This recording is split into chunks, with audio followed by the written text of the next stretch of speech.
Well, good morning, good morning, good morning, good morning, and good morning, everybody. Good morning, everybody. Welcome to another episode of The Morning Glow. Welcome to another episode of The Morning Glow. Got a great broadcast lineup for you this morning. And we are high and happy, elephant lady, and porcupine proud that you are here with us on this day. This is what we call Way Out Wednesday. Way Out Wednesday. That's what yeah, no, yeah, you right there. You become the boss. All you have to do is give us a call 678 381 1973. 678 381 1973. Give us a call and we'll talk about what you want to talk about and talk about it in its entirety. All you have to do is give us a call. We are waiting on you. 678 381 1973. Phone lines are open and waiting for you to give us a call. And let's talk about what's on your heart today. Badger, good morning. How you doing this morning? Good day. Hope everyone has a blessed day today. Absolutely, absolutely. Captain Leonard. Good morning, Raheem. Good morning, Glow family. What's Good, up there, Badger? good morning. Good morning. So, I'm gonna ask y'all a question and get us started. This is the way I win, so I'm gonna go to everybody like I do, and give you an opportunity to say what it is that's on your heart. But I want to ask a question because everybody is talk about. Everybody say all the time that ain't nobody perfect. Ain't nobody perfect. There's only one perfect person that walked on the face of the earth. Is what they say. So Leonard, what is perfection? Or is it in each individual's perception of where they are or who they are? What is perfection? Well, I only use it in terms of absolutes. So there has to be an absolute for you to judge something perfect. Mm-hmm. Criteria 10. 10 out of 10. That's perfect. Mm-hmm. Mm-hmm. To me, it's not subjective. Okay. It's not left up to opinion or anything. Mm-hmm. Now, last night we talked about last night the perfect game, bowling the perfect game, because y'all got into the situation about bowling. The perfect game is 300. So if for whatever reason you're bowling and you miss one pin, that's not a perfect game. It's close, No, it's not. but it's not a perfect game.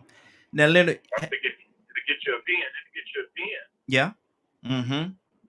But Leonard, have you ever had the honor or the thrill of bowling a perfect game? I have 3. Okay. Now, how did it feel when you got that first one? The first one? Yes, sir. Was it was just real in the zone. It was very much focused on just doing that. Mm-hmm. The stroke. It wasn't even about the points. It was just repeating the same thing 13 times. Mm-hmm. Mm. Now, how difficult is that though? Walking up there the same way, Mm. breathing the same way, standing the same way, Mm. the same amount of force. Mm-hmm.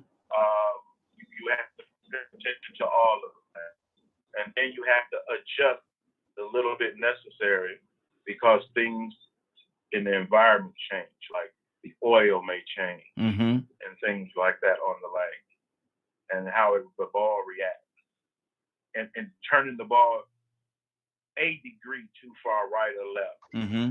to blow your perfect game. Exactly. Now, let me ask you something. Are you a straightaway bowler or you a hook? Hook bowler. Okay. And so with that is also the twisting of the wrist have to be done the same way. Yes, the ball even has to be drilled a certain way. Mm-hmm. Wow. And so we talk about this perfection, but there's so much in going into, and we're talking about it from a bowling perspective because that's what you're very familiar with. But life itself, there's so much tied up into that thing. And when you're talking about doing anything to perfection, when you talk about doing anything to perfection, man, there's so many different layers that have to be right. The atmosphere have to be right for you to do anything perfect. Would you agree with that? perfection that way. Mm-hmm. I believe you do things very well, and they're satisfying. They don't have to be perfect as long as they're satisfying. Mm-hmm. Mm-hmm. Okay. Okay. That's good. That's good. Badger, what is it to do in perfection? What is this thing called perfection? Is being perfect. Badger, what exactly is that? To me, it's an illusion. Mm-hmm. So nothing is perfect. No. I mean, anything outside of creation is not perfect. Mm-hmm. So trying to control something or say that, that what they're doing is perfect, is if they're not including in thinking creation for it to be what it is, Mm-hmm. I don't feel that it can be perfect without creation. Okay. Now let's switch it up a little bit. Have you ever been into baseball, Badger?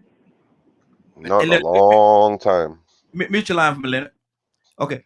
Now, in baseball, they say that a pitcher, if he stand up on that mound and he strikes everybody out, that is a perfect game. That is what they deem to be a perfect game. Would you not look at that as being perfection? No, Okay. So what would be perfection in baseball? he just did really well that day. Wow. Perfect. If I guess if you want to say perfect, he has a 100% strikeout rate Mm-hmm. So that would be perfect. for throughout his entire career. Not a single batter could hit a pitch. No, Badger, Badger. Come on now. Come on, Badger. You're asking me from my heart. Well, Uh, guess what? no, I mean that's the way you feel. I'm not. I can't change my mind, nor do I want to. But I'm just saying, realistically, come on, Badger. That's just me, man. Mhm. Now, Leonard, what do you say about that? Is that putting that bar too high on perfection? Bec- No, that's probably just he's not seeking it, mm-hmm. Mm-hmm. so he's not concerned about it. Mm-hmm. That is the definition of a perfect game. Mm-hmm. That is the definition of a perfect game. Yes. It's perfect for that picture. Mm-hmm. Yeah. That's what he practices for, and he gets lucky to get that perfect game. Mm-hmm. Mm-hmm. That's what he practices for. That is the ultimate criteria. Mm-hmm. That no hitter, like a hole in one. Yeah. Yeah. Mm-hmm. Yeah. It's because the games are limited. Mm-hmm. The game's gonna be over when it's over, and there's gonna be nothing left. You're ain't gonna be able to add nothing to it. Mm-hmm. Mm-hmm. And that's good that you said a hole in one, because that's something that's very far and in between a person getting a hole in one. Yeah. I mean that there's a lot going in. People don't realize, man, golf is a real complicated game. It's a real complicated game, Most definitely. and so to get a hole in one, man, that's to me that's amazing. That's absolutely Yeah, amazing. it is. Mm-hmm. What do you see? Talk to me, Leonard. Well, for me to land on, it's amazing just to land on the green. Imagine if you could land on the green every time you hit the ball on any course. That's why Tiger's so good. Yeah. Because he was doing that. Mm-hmm. I mean, like after 2 strokes, Mm-hmm. he was able for some reason on whatever green he played on to actually be able to do that, and they started changing the courses. Yeah. Mm-hmm. Because he mastered them. Because this exactly. Mm-hmm. Because this guy came along and was able to do that, so you had to make it more competitive. But by raising the bar, trying to stop him, you almost made it extremely difficult for everyone else because he set the standard. Matter of fact, they ought to call it the Tiger standard. Yep. He raised the bar for everybody else. He almost made the bar unreachable for everybody else. Yeah. They did that and try to make it tougher for him. Right. Mm-hmm. Wow. And that's the thing about it. You can be perfect in lots of things, but not everything. Yeah. And so the objective things, you're going to fail at, or you're just going to assume, or you're going to accept the fact that you're perfect, regardless of what anyone else says. Now, But now let me ask you this question, Leonard. Tiger Woods, one of the greatest that ever played the game of golf. One of the greatest. There's a lot, but one of the greatest that played the game. Could he expect to go in Michael Jordan's arena and be just as great on the basketball court? no, not if he don't have that talent. Mm-hmm. And so go ahead.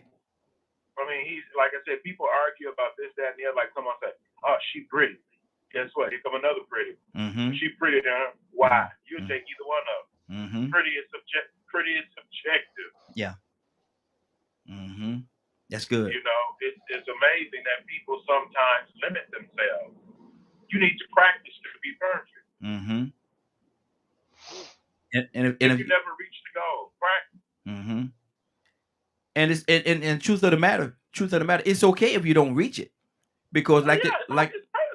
Yeah, because like the old saying says, man, shoot for the moon, and even if you miss, you're amongst the stars. So don't worry about 300. Everybody don't bowl 300 every night, but when somebody is bowling, guess what? Everybody stops. Yeah. Mm-hmm. Mm-hmm. Because very seldom does it occur. So everybody stops and watches the guy that's about to do it. Mm-hmm. They give him that much courtesy. Mm-hmm. Exactly. Now, this one. If you're watching somebody and they're real close to that perfect game, they got 8 perfect frames, 8 X's across the board, 8, and you look at them walk up to the I don't know, you don't call it a mound. What do you call it before when the alley? I know it's the alley, but what else is there a fancy word that they use in bowling when somebody walks up? Well, the approach. Okay. The approach. Okay, you go to the approach and you watch them go to the approach. Leonard, can you look at them? Being the bowler that you are, can you look at them and say, "Oh, he going to mess it up," before he even rolled the ball? Oh yeah, oh yeah, oh yeah. You can tell because it don't look the same. Matter of fact, he'll come back if it don't look the same and start all over. Wow. Until he feels that it's like those last 12 strikes. And he'll be given as much time as needed. Some people say if you take too much time, it's not right. Because it's not like it was those previous 12 times. And sometimes when it leaves his hand, if it doesn't sound the same. Wow. All you can hope is that by the time it get down there, it corrects itself. But you know the minute it leaves your hand, whether you deserve it or not. Okay. And that's almost like in baseball, we talked about the pitcher. But a batter, he could hear when it's a home run, because the way that bat hit that ball is all of them see the same. It's a certain sound that you hear. It's a certain that you hear, and you know the ball is gone. I used to play softball. I tried to play baseball, but you know my hard part about baseball? What's that? We had a young boy that was throwing the ball so fast in junior high school. I'm like, I can't see it. He was good. He was good. He was good. He was that good in junior high. Wow. Wow, that's good. I think he was throwing the ball at almost 85 miles an hour. Whiz right by. You just feel the breeze. And you have to really be ready to hit that ball. Imagine if you get hit by that ball. And see what people don't. Just challenging to do lots of things very well. And what people to be perfect, boy. And what people don't understand, man, is when you when you hit that ball, it's gonna hurt your hands, man. If you ain't got your gloves and stuff on, it's gonna hurt your hands. Make you drop that bat and your hands will hurt so bad you'll never want to play again. Exactly. Bats, you ever experienced that hitting a fastball and the effect it have on your hands? Mitchell line, Leonard. Yeah, it didn't bother me that way though. I'm gonna tell you something. It I enjoyed it. It did me. Because like I said, most people see Bats, you ain't most people, but most people. Yeah, I'm like you ask me questions like you would most people, and I'm like, He does understand I ain't normal, right? Mhm. But see, my thing is most time when you hit that fastball, Badger, it'll hurt. It'll hurt your hand. It'll send something through your hands, I've man. heard people say it and stuff like that, but for me, I grew up. I mean, my dad was a welder, so I grew up around metal and heat and everything. So I just didn't affect me that much. Mm-hmm. But man, I'm gonna tell you something. If you don't have the right gloves, you can have gloves on that take some of the shock away. But if you don't have it and you try to barehand that thing and somebody's throwing that ball like Leonard was talking about 80 miles an hour, and you swing that bat and you hit that ball, man, that bat'll tear your hands up, bro. Yeah, I used to pitch. I was a sidearm pitcher, Mm-hmm. and Wow. I used to throw in the 80s, Mm-hmm. but that was a long time ago. Now, what were your curveball? What was your delivery? Slider. Slider. Okay, you want to see you want to make him look crazy. Mm-hmm. Yeah, yeah, I know what you're saying, but and we're talking about Badger. We're talking about again perfection, and we're gonna switch the subject in just a little bit. And the phone lines for everybody that's tuning in, the phone lines are open 678-381-1973, 678-381-1973. Again, 678-381-1973. Give us a call. We love to hear from you. Love to hear your input. We're talking right now about perfection, but this is Way Out Wednesday. Don't have a topic today. Don't have a topic today. We just open up the phone lines and let you provide the topic for us. So Badger, perfection. Let's switch up a little bit. Leonard said something a minute ago about a pretty young lady. And you'll see one young lady, you say, oh, she's beautiful. And then somebody else will come along, oh, she's prettier than her. Then somebody else come in the room, oh, she the prettiest one I've seen all day. Does that diminish the beauty of the other two that you saw before? No. They just as pretty, right? Yeah. So what are we judging it on? I don't know. Okay. Okay. I mean, I you're asking me a question Mhm. that I'm just like, with the way my brain like views things, that's like everyone's human. It just asking me questions like that's just really hard for me to answer because I Mhm. don't view things in that way. I got you. I got you. That's cool. That's cool. Leonard, what do you say to that, man? If good morning, Rico. Leonard, what do you say to that, man? If one girl walk in the room, oh man, she's so pretty, and then here come another one, oh she prettier than her, and then here come the third one, oh man, she the prettiest girl I've seen all day. Now, does that diminish the beauty of the other two? To me, it don't, because beauty is what it is. I appreciate beauty, period. Mm-hmm. I don't compare people to people. I don't even like this whole versus thing that always has to be this versus that, Yeah. or whatever. Somebody always got to be the best and all. Hey, not a big deal to me. Mm-hmm. Mm-hmm. That's good. good. I appreciate beauty, period. Mm-hmm. I don't have like people. It's my type. Yeah. It don't matter to me. Mm-hmm. Mm-hmm. That's good. good. Notion that these women have about being overweight, and I mean, big girls been prettier. I mean, what's the difference? If you're pretty, you're pretty. Mm-hmm. If you're attractive, you're attractive. Somebody like you. Everybody may not, but somebody will. Mm-hmm. And see, the thing about it, You know, and people think I'm crazy when I say this, but sometimes them big girls got the prettiest faces, man. to me, when I see it, I see it. Mm-hmm. Mm-hmm. Exactly. It don't matter. It don't matter. All that other crap don't matter. There you go. There you go. If it's pretty to me, I don't care what you think. Mm-hmm. It's all about your eyes and what you feel about it. There you go. That's good. That's good. Rico, good morning, sir. How you doing this morning? Man, grand rising, my brothers. How y'all doing this morning, man? Hey, doing good. We're talking. This is Way Out Wednesday, man. And we don't have a topic, so I'm gonna come around in a few minutes and ask you what you want to talk about today. But right now, we're talking about beauty. Now, like I said earlier, one girl walking in the room, you say, "Oh man, she's so pretty," and then here come another, "Oh, she's prettier than the other one," and then here comes this third one, "Oh man, she the prettiest one I've seen all day, hands down, prettiest one I've seen all day." Now, does that diminish the beauty of the first two? No, it just means you got three beautiful women. Mm-hmm. You got a lot of beautiful. I mean, I ain't never went to one place and said, man, you know what? I ain't seen but this one pretty woman in the whole place. Mm-hmm. I remember when I was in New York, they have I want to call it Puerto Rican Day Parade. Ooh. Around during the time of Father's Day. Mm-hmm. I went 1 year for that. And man, I saw some of the most beautiful women I ever seen in my life in one place. Mm-hmm. Most exotic women I have seen in one place in my life. And I couldn't just think of one when I went to telling people, or when I went and took pictures with different females. I couldn't just pick one. It was like, there go another one. Mm-hmm. No. Mm-hmm.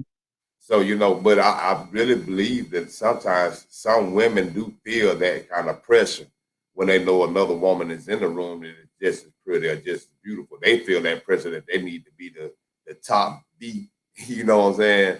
And so that might be the perception that some take personally. Or even some men like walking in the building and being the center of attention, like being Mr. Handsome or whatever. But sometimes, especially if they got, to me, I got a word that I made up called Jezebel. The males that got women's spirit, Jezebel spirit, because you got a lot of men out here. Yeah. Got a lot of women type of characteristics. I call them Jezebel. So men like that when they walk in the room, they can't stand to be in the presence of another alpha male or another handsome male. The man. Yeah. You might have to fight with these people, you know, especially if you're young. You might have to fight this person because this person, he get tired of hearing your name just as much as him, or maybe the girls say your name a little too much. You know, we used to being the man. That attention thing, I think I brought it up last night about ADHD. Some people have ADHD because they can't pay attention, and then some have ADHD because they lack enough attention. They can't receive enough. So that's what a problem comes in, that when you start saying, oh, she's more beautiful than the next one. Yeah. Me myself, I say, man, we got a room full of beautiful women, man. I got my Yeah. Look, I want that one there now. That one there for me. if that one don't work out, I get that one. Yeah, exactly. Now, you know, if the conversation don't go exactly the way we want it to go, don't worry about it. You know, I got a couple of backups in here. As a matter of fact, I don't already pitch my little things to a couple of them already, so they know I got all of them telephone number. I gave all of them a business card. Business. Yeah. Exactly. That's just what it is. Look at Badger shaking his head. Badger, what's on your heart, brother? That's the game, man. I was actually going to see if we could. We're going to. We getting there. All right. So what do you want to know? We're talking about the three women that's in the room. One the pretty, one the prettier, and man, she the prettiest I've seen all. I don't look at things like that. Because to me, it just seems like when you start classifying things like that, it starts causing issues with the women, especially if you voice something. You know, and if you decide to choose one of those three, the other ones usually end up doing some kind of self-doubt thing. So you planting negative thoughts in their heads about their physical appearance. Not on purpose. I don't think people realize that that is a possibility or a consequence that depending on behavior. But that's, to me, that's part of some of the things that I talk about with the ripple effect. Exactly. And that's good. That's good that you went there, because that's absolutely true, Leonard. If you pick one of those three, could one of the other two start thinking, well, what was wrong with me? I mean, was there something wrong with me? Why didn't he like me? You can ask a woman. I know they think like that, some of them. But some of them don't care. Yeah. They're just like you. What's next? Exactly. You know, I mean, one thing I don't understand is why 100 women would show up to see one man. They actually would believe that one man would choose them. I think that's strange. Well, they got shows like The Bachelor where they have on, how many they have on in the beginning, but and now they got the show called The Bachelorette, which is a spinoff of that, where everybody, where everybody is pitching, hugging and kissing and all kind of things on this man, thinking that they're gonna be the one, hoping they're gonna be the one that he select. And I don't watch the show. now I don't look at it either, but I know the concept. And what it is, Rico, that's just gotta be nasty. You aren't walking around here It is. kissing all these, hugging and kissing and probing on all these different women, and then one of them gonna say, "Well, I got the prize." No, you got the disease. Go Well, ahead. we know what the whole intention of television is. Mm-hmm. That's to lower people's moral standards, Mm-hmm. grade their character. You know what I'm saying? So now they would rather promote one of the oldest diseases you can have, mono. Mm-hmm. Kissing back and forth like that. I mean, they just I see it all the time, man. They go back and forth, kissing each other in the mouth. So, but me myself, I try not to equate television shows like that with real life experiences because if we have experiences ourselves throughout our time that sort of relate to those same situations. Say for instance, imagine having 3 billionaires, Dr. Mm-hmm. Diddy and Jay-Z in the same room. Mm-hmm. One of those Jezebels, probably Diddy, might feel a little intimidated that Jay-Z showed up. Mm-hmm. Because when Diddy showed up, he was the big black man and the head dog. You know, that he's the big money guy. Yeah. But now all of a sudden, Jay-Z come around, he know this man, he'll get just as much paparazzi as he get as much news coverage, a lot more news coverage. Mm-hmm. And then this, Diddy might start applying towards Jay-Z. Let me make sure every picture we take, I'm on a picture with him so they can see us together. They call it chasing. Oh, he do that all the time, man. Yeah, exactly. So, there's really a lot of people do that to make themselves feel better. Either they're going to join you or they're going to go against you. But for the sake of not looking like a hater because they're too big in stature, they'll go rather look like it's a unison, a short unison. So look at us, 2 billionaires, 2 kings. Mm-hmm. Label on it. These are our kings, or these are our upper echelon, and this and that. They take these titles and run with them, but it's something to make themselves feel better. And especially like I said with our women, because I grew up where I had a whole lot of aunts, man, and a couple of them they were content. They didn't worry about what the next woman did. But then I had a couple of aunts, man, they were in the competition mode. No matter how much attention they got.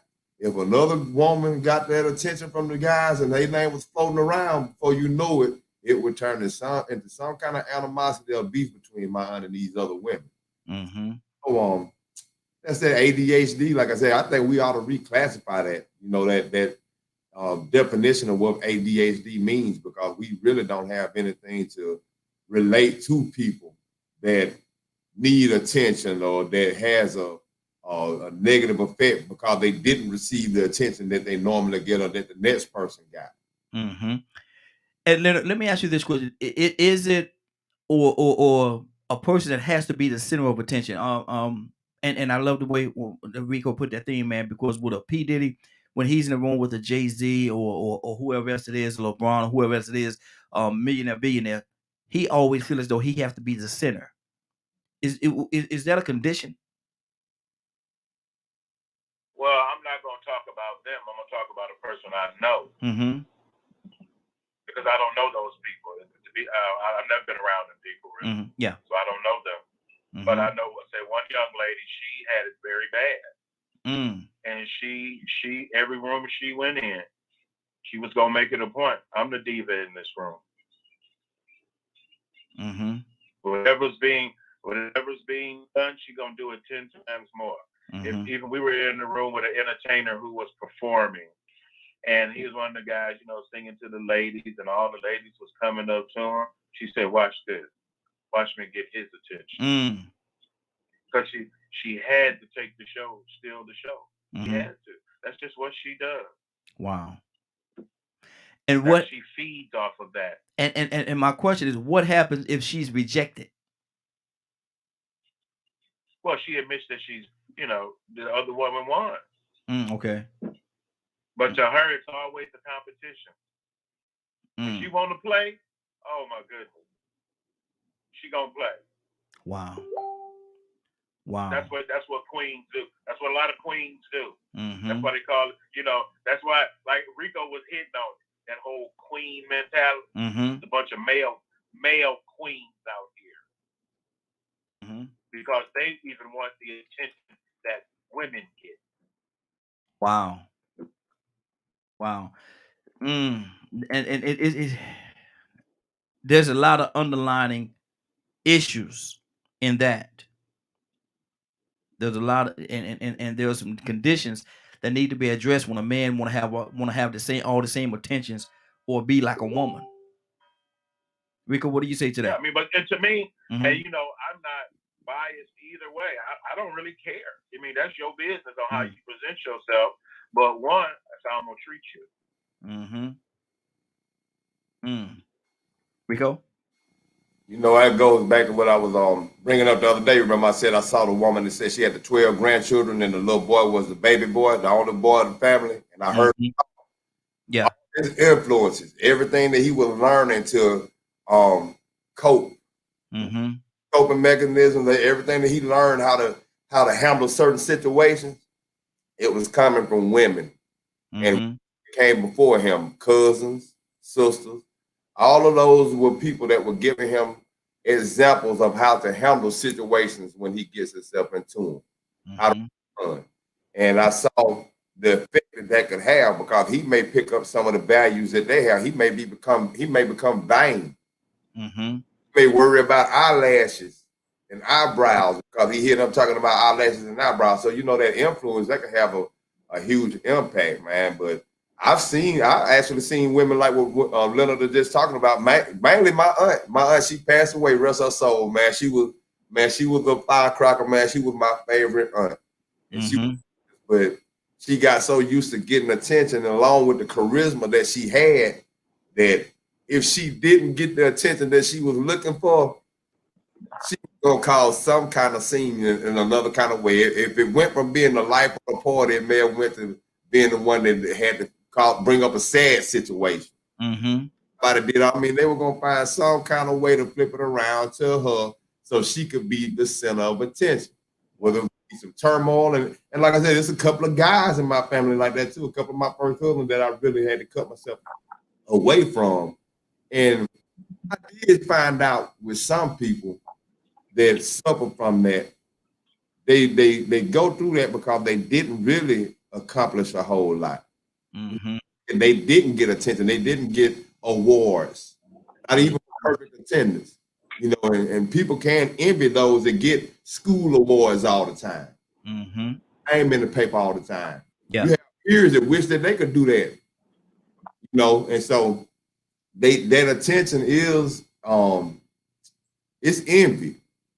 Attention can be envied from other people. Accomplishments can be envied. I've seen plenty of people that accomplish a lot in their life, and then the people in their community, their very near surroundings, be the one that be the biggest haters to them. Mm-hmm. Mm-hmm. Now I know Badger, you back with us? Yeah, my Okay. internet went crazy on me. Okay. I we started something yesterday, and Badger he wanna revisit it today, and we said yesterday that we would, so I certainly want to honor that. Um, how do we deal with and I'm gonna start it from this perspective right here. How do we deal with mental illness in our communities? Are we do we have a intelligent enough grasp on it? Are we handling it the right way? Or do we leave a lot on the table and a lot to be desired in what needs to be done in regards to mental illness? Badger, what's on your heart? I do not think so. Um, hold on. Um, because like what the like with my autism Asperger's, they keep changing terms. Um, they didn't have the kind of testing and different stuff. They just tried to classify me as like an ADD, ADHD, and give Mm-hmm. me Ritalin and all kinds of stuff. That medicine messed me up when I was a kid. Mm-hmm. So my teachers and my parents had no idea what to do with me. Mm-hmm. There were certain things that I wasn't able to grasp, um, and still struggle to be able to grasp to this day. But because it's hidden. Um, uh, hey, Leonard, I'm gonna put you on the spot. You there? Yeah, he's there. Go ahead. Yeah. Um, You remember the conversation we were having yesterday?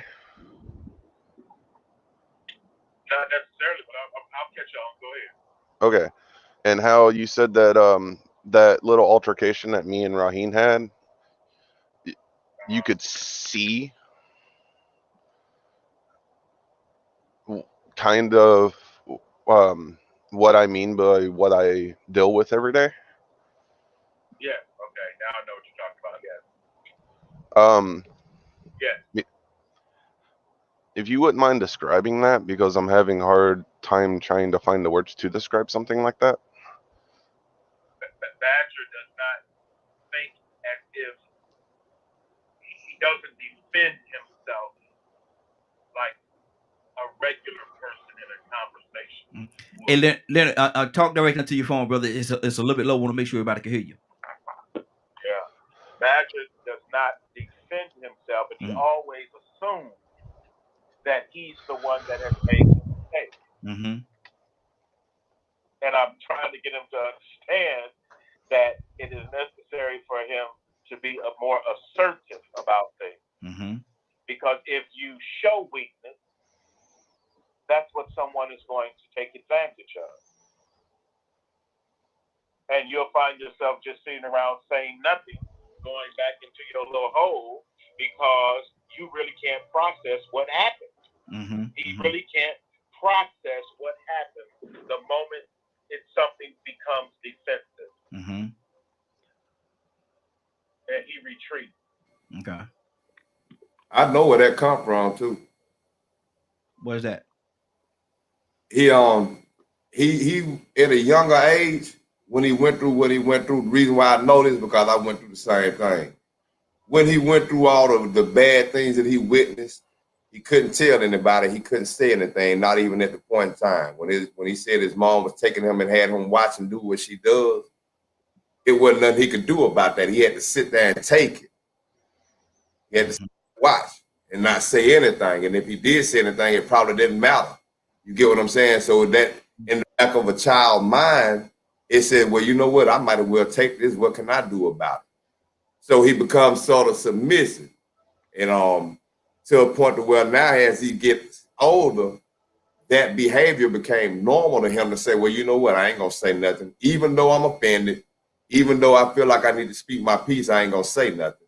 Mm-hmm. And then when you get ready to say something, it comes out of frustration. Then you can't find the right word. Because I suffer from that same problem. Is the fact that I can't find the right word sometimes, because sometimes I don't speak my piece when I should. That comes from being made to be quiet and keep stuff to yourself. When I was being abused and jumped on when I was young, my mama was telling me, don't tell nobody. Mm-hmm. So now to a certain extent, you might start feeling like you deserve it. Wow. If you're not careful. Now, if you still don't know you deserve it, you still feel helpless. You still start feeling hopeless because you ain't got nobody you can tell. And then the person that's supposed to be protecting you telling you, look, don't go tell nobody you being mistreated. Imagine that. And that becomes normal.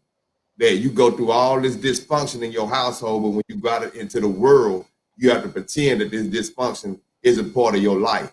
You have to try to be normal. Trauma. So now here it is, you're trying to speak.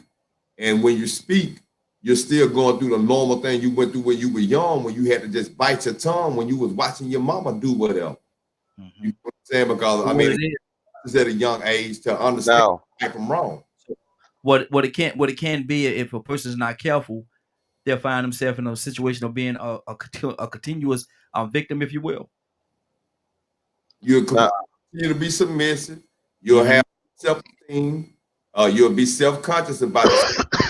Like, you know, hey, I done been putting up with this all this time. Why would anybody else respect me? And just think about it. If your own mama disrespecting you and telling you to take abuse, tell you to watch me be this woman, and you thinking to yourself, wait a minute, you're supposed to love me a little bit more than that. After a while, it's going to be situations where nothing is going on. You still going to have it in the back of your mind, man, can she really love me? Yeah.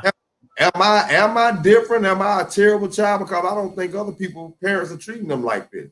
Mm-hmm. You know, you're trying to find out how is things really supposed to go. Yeah, and I figured that out a few years ago. Mm-hmm. So in some instances, I mean, that trauma still has an effect. That's something that just work in progress. Mm-hmm. But the other times is literally just not being able to understand what happened, Mm-hmm. the gray areas. Now, is some of those areas still to this day gray, or have you got a grasp on them? You have a No, better. they're absolutely still gray. What do you think, Badger? And I'm just asking you because Oh, you're fine. it's your experience. What do you think is would take in your life at this point, at the age that you are right now, to fix those gray areas and identify with those gray areas so you can move past them? Now, if we're talking about the trauma, that's a Mhm. work in progress. I constantly Mhm. work on that. Good, Now, as good. far as the other stuff, Mm-hmm. the like the autism and things like that, Mm-hmm. getting that's something that creation's got to step in and help with. Yeah, yeah. Um, because I've been going to counselors, psychologists, and all that kind of stuff. Mhm. Um, like it's and they have a hard time understanding how my brain's wired. Mm-hmm. Um, because there are certain things that I have such a deep understanding of that it makes no sense, but there are these other areas that I can read books upon books about it, and I'm just not able to grasp the idea or concept. Like Mm-hmm. it just honestly just makes no sense. Okay. Okay. Like we talked about before the show started last night. You know, I told you, you know, to me, what was in my head was I used the word teachers. You know, there was an Mm-hmm. S, but what Mm-hmm. you heard was not an S. You Mm-hmm. heard a Single. Yeah. singular. Mm-hmm. You know, and you know that's part of my struggles too, and that's not tied to trauma. Mm-hmm. That's the autism and the brain trauma that you know I've grown up dealing with. Okay. Okay. Um, How do you deal with forgiveness? I just do. Mm-hmm. Do you Like forgive and let it go, or do you is there a part of you that still kind of holds on to whatever it is? the so I can forgive, knowing that you know my mom just she needed a lot of help, Mm-hmm. and you know the things that still trip me up are realizing how it actually affected me mentally, the emotion sides of things. And I'm still learning to even learn emotions. You know, my wife and my doc and my psychologist and stuff actually help me understand emotions because Mm-hmm. that's another struggle I have. Mm-hmm. And it's a mixture of trauma plus the way I process things. I think so. I think, that's good to hear you say that because I think that has a lot to do with it. Is the trauma has made you almost numb that you don't want to have those emotions because they hurt so bad. Oh, dude, I grew up so numb that I could literally have cuts all over my arm, and unless someone pointed them out, I would never know they were there. Mm, wow, wow. It wasn't until I met my wife that I actually could say, "Hey, wait a minute, that actually hurt." Mm-hmm. So the trauma, you know, I experienced through my life made me numb in a way I don't think any human being should ever experience because that was not healthy. Mm-hmm. You know, I think a lot of the spine issues I'm dealing with, because of becoming so numb, that's how they became as bad as they did because I couldn't feel how much pain I was in Mm-hmm. to catch it at an earlier state until finally it just gave out. Um, so you know, I'm still blessed and thankful I can walk. I'm more mad at myself than anything that my back's in the condition that it's in. Um, you know, and some people were like, "Well, if you didn't have the trauma, you know," and I'm like, I understand that. Mm-hmm. Yet at the same time, that's me letting the trauma control me and not actually focusing on what I needed to focus on. Mm-hmm. That's the So, Go ahead, brother. so, you know, and And I hear all the time, like with the autism and all this other stuff, people, man, the judgment I get from that stuff is insane. The stigmas associated with it, people that hear autism automatically think that you're stupid or that it's fake Mm-hmm. or all that stuff. Like most people think I do eye contact. It's really rare for me to actually look in someone's eyes. I usually focus on like the center of the forehead. It's a coping skill I learned. Mm-hmm. So it's creating an illusion that I'm doing that because people expect you to have eye contact. Well, Mm-hmm. eye contact like freaks my brain out. It makes me go crazy. Um, certain sounds literally feels like someone's hitting me with a hammer. Like Mm. it is pain, like very painful, and I feel it throughout my entire body. It sucks. And I avoid those sounds. My wife knows what they are. Someone thought it was funny to get my kids something that produces some of those sounds, and I had to talk with my wife. I'm like, no, that needs to go. Like I cannot handle it. Mm-hmm. And that's my whole thing of why, I was so happy to hear that we were going to touch on mental health because some of the comments I've heard people say on the show, you Mm-hmm. know, and there's other people like I had someone DM me this morning, they might be calling in if we start talking about this morning, Mm-hmm. which is cool. I'm part of a couple of discords about mental health and stuff, and the stigmas associated around mental health just by themselves. And then when you start getting into different kinds of communities, like the way the white folks handle people with disabilities are different from the way black folks do, Mm-hmm. or different from the way Native Americans do. And it's really strange. Like Native Americans have such a positive attitude towards it. I never thought that was possible. Mm-hmm. So and one man, I get told all the time, mental disability can be overcome by God, and I'm like, well, if God gave it to me, what the world do you mean?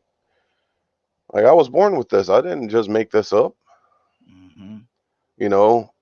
Just and like, well, they're like, well, just sit and have that sound going all day long so you become immune to it.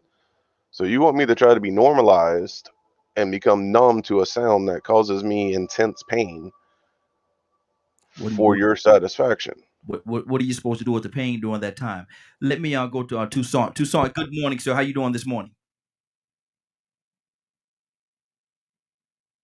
I'm doing all right. Good deal, good deal. We're talking about mental illness. This is where I wins. We don't have a topic today. We just talk about whatever's on everybody's heart. And we started this conversation yesterday, and I said we was going to pick back up on it today. Mental illness in our community. Do we understand it? Are we doing enough, or are we just trying to pretend it's not there and hope it goes away? How do we handle it in our communities?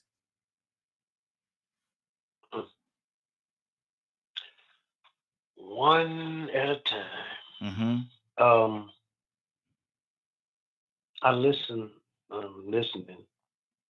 I got to almost. I don't like fooling with people personally. Mm-hmm. But I listen, and I listen to uh, sometimes Mm-hmm. because we don't hit things head on, and we focus on the what, when, where, how along the way. Mm-hmm. It rides us to the grave. It rides us to the grave. Mm-hmm. And we keep it because we don't want to just let it go. I'm the most ignorant person on this phone, on this call, in this panel. Mm-hmm. Do you, I listen to Rico, listen to Badger, listen to Leonard, and these are educated guys. To my, as far as I'm listening, I listen to Kurt, Mm-hmm. I listen to Bishop, Cassandra, and I don't know how I keep up, and that's not saying that I do, Mm-hmm. but here's where I am with my disabilities. there's someone that gives me more than I deserve that enables me to keep up. Let me explain Mm-hmm. why I mean that. And I listened to Badger say that it says, well, you can, I don't know how he phrased it, but it's kind of like, if you give it to God, he'll get rid of it, or something to Yeah. that effect. Might Mm-hmm. not have been that. But there's the only reason, the way that I can explain this is with this passage of scripture. Mm-hmm. Whom the Son sets free is free indeed. Mm-hmm. And we call mental illnesses so many different things. But some of the things that I look at as I reflect on scripture that pointed out people that were acting strange in some way or another. Mm-hmm. There's a demonic almost presence that inflicts people's lives to make them unstable in some kind of way or another. Mm-hmm. And two things you can do. Just me. I don't have to be smart. I told you I'm the most ignorant person in this panel. Mm-hmm. By listening to you all. But when you can either speak it yourself, because life and death comes in out of is in the power of the tongue. Yes. And then sometimes we don't want to give it to him. And we keep it. Mm-hmm. We go to him, Lord, I wish you would take this from me. By the time we get on our knees or to cry or to appeal to ask him to take it, we take it back to wherever we come from in the memories of how it happened. Does that make any sense? It does. It does. What Because we remind ourselves mm-hmm. of who inflicted us to cause us to be like that. Mm-hmm. I say this a lot to people. And we do that for 10 or 12 years or for 13 or 20. Okay. I say this to people a lot of times, Donald. And some people understand it, some people don't. Some people look at me like I done lost my mind. Like I got a third eye in the middle of my forehead or something. But I say, just like God, when people get sick or ill or something like that, I don't know how it will line up with this, but this is what I say. Just like God created you, he can recreate you. And but we have to know how to come to him and turn to him and allow him to do that, because God created us, man. We didn't create ourselves. And just like he created this, man, he can most definitely, without a shadow of a doubt, recreate us all over again. Toya with a T, I heard you in the back. I believe that. Yes, sir. Yes, sir. Man, I believe that. I've seen it happen many times over, man. I've seen it happen. But Toya with a T, good morning, young lady. How you doing this morning? Got another caller, two caller. We coming to you next. Good morning. I thought I was on a Darling Tucson show for a second, man. I came in there and stuff like that. I was like, what the world? What's up? Good morning. Hey, good morning. Good morning. We're talking about, this is Way Out Wednesday. We don't really have a topic. We started something yesterday and we revisiting it today about mental illness in our community, the mental health situation in our community, communities, because it's across the board. Do we do enough? Mm-hmm. Do we know enough? Are we paying enough attention to it? Are we helping the people like they should be helping, and even understanding what they're going through? Nope. No, all about this because I'm crazy as a bit, bro. Yep, Mm-hmm. Yeah, absolutely right. We do not. Mm-hmm. No, we don't. We're beaten when we're younger for things that are spiritual, right? Because I don't think we acknowledge the fact that there are spirits and stuff, and some of us can sense and talk and deal and feel and all this stuff here with spirits, and then we're beat when we're young. Mm-hmm. And then when we get older, you done got whatever that is beaten out of you. So now as we go through, different things as we're older, we haven't learned how to quite cope with it. So no, I don't think that we deal with it at all. It's an embarrassment. It's something that, just like anything else, ain't nothing wrong with you, girl. Ain't nothing wrong with you, boy. You know what I'm saying? Mm-hmm. And I don't think that we are not only dealing with healthy situations, but You know, man, hey, we're a little we're a little bit more physical than I think we should be in our households. And those Mm-hmm. can cause traumatic situations. So, you know, there's a lot of things that we do that's natural that we don't understand can cause Mm-hmm. and can help mental issues develop.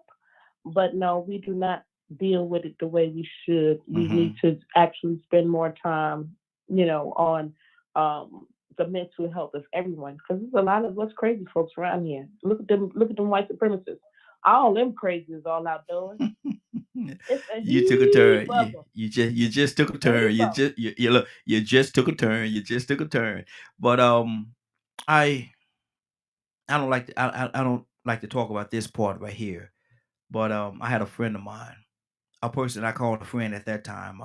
I don't know if they would even consider me a friend today or not. This Mm. was quite a few years ago. But quite a few years ago actually. He had a son, and the son was he had to be about 5 or 6 years old, about 5 years old. I think he was about 5 years old. But I actually gonna hang out with him, and he was actually a deputy sheriff, and being at his house, and his son should do certain things, and he would always beat the son or do something, to the son as a form of punishment. And I asked him, what I said, man, what? Like the second time he did it around me, I said, man, I said, why you do that, man? I said, why you do that? And what he's talking about his son. Oh, he know better, man. He know what he's doing. He know. I said, do you think this little boy? I said, do you really think this little boy gonna want to do something to make you beat him? Right. I said, do you think? Right. I take a time. I said, think about this for a second, man.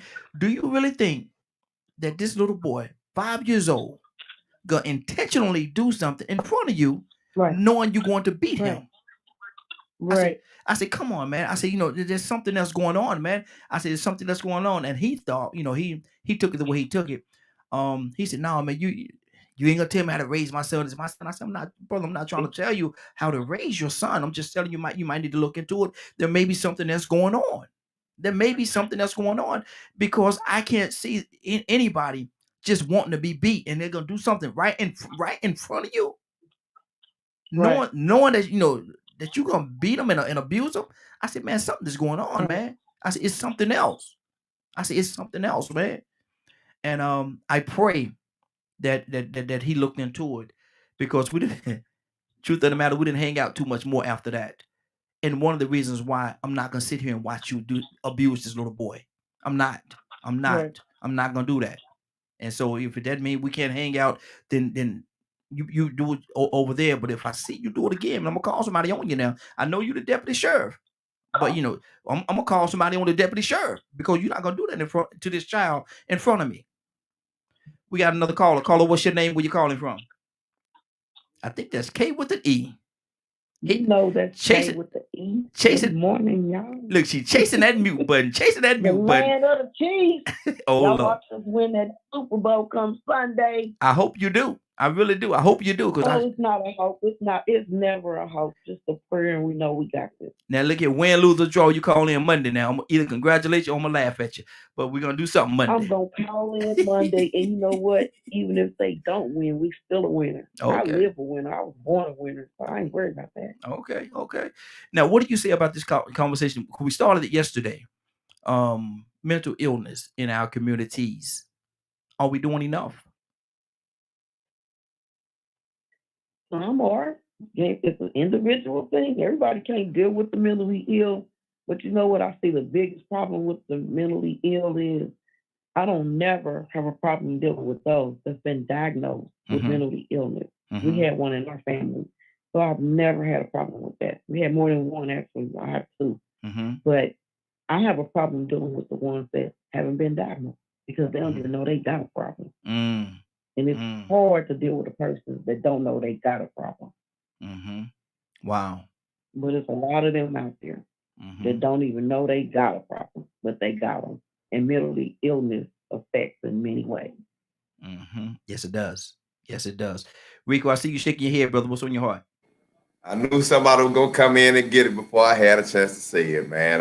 When you asked that question about do we do enough? No, we don't do enough. We don't do enough because half of us don't even have and I'm gonna say not the integrity, but we don't even realize that we have a mental issue ourselves. Mm. You know, some people think their process and their way of thinking is normal. Like a second ago, you said Toya was about to take a left turn. Really and truly, white supremacy is a mental illness. Mm-hmm. That's a mental issue for you to classify a person as 3/5 just to get votes, and then to go back and say that they don't count just because you want to keep control over them. To beat and abuse people, book break, intentional harm to damage our and break us. Mm-hmm. Mental illness to do that to another human being. That's barbarous.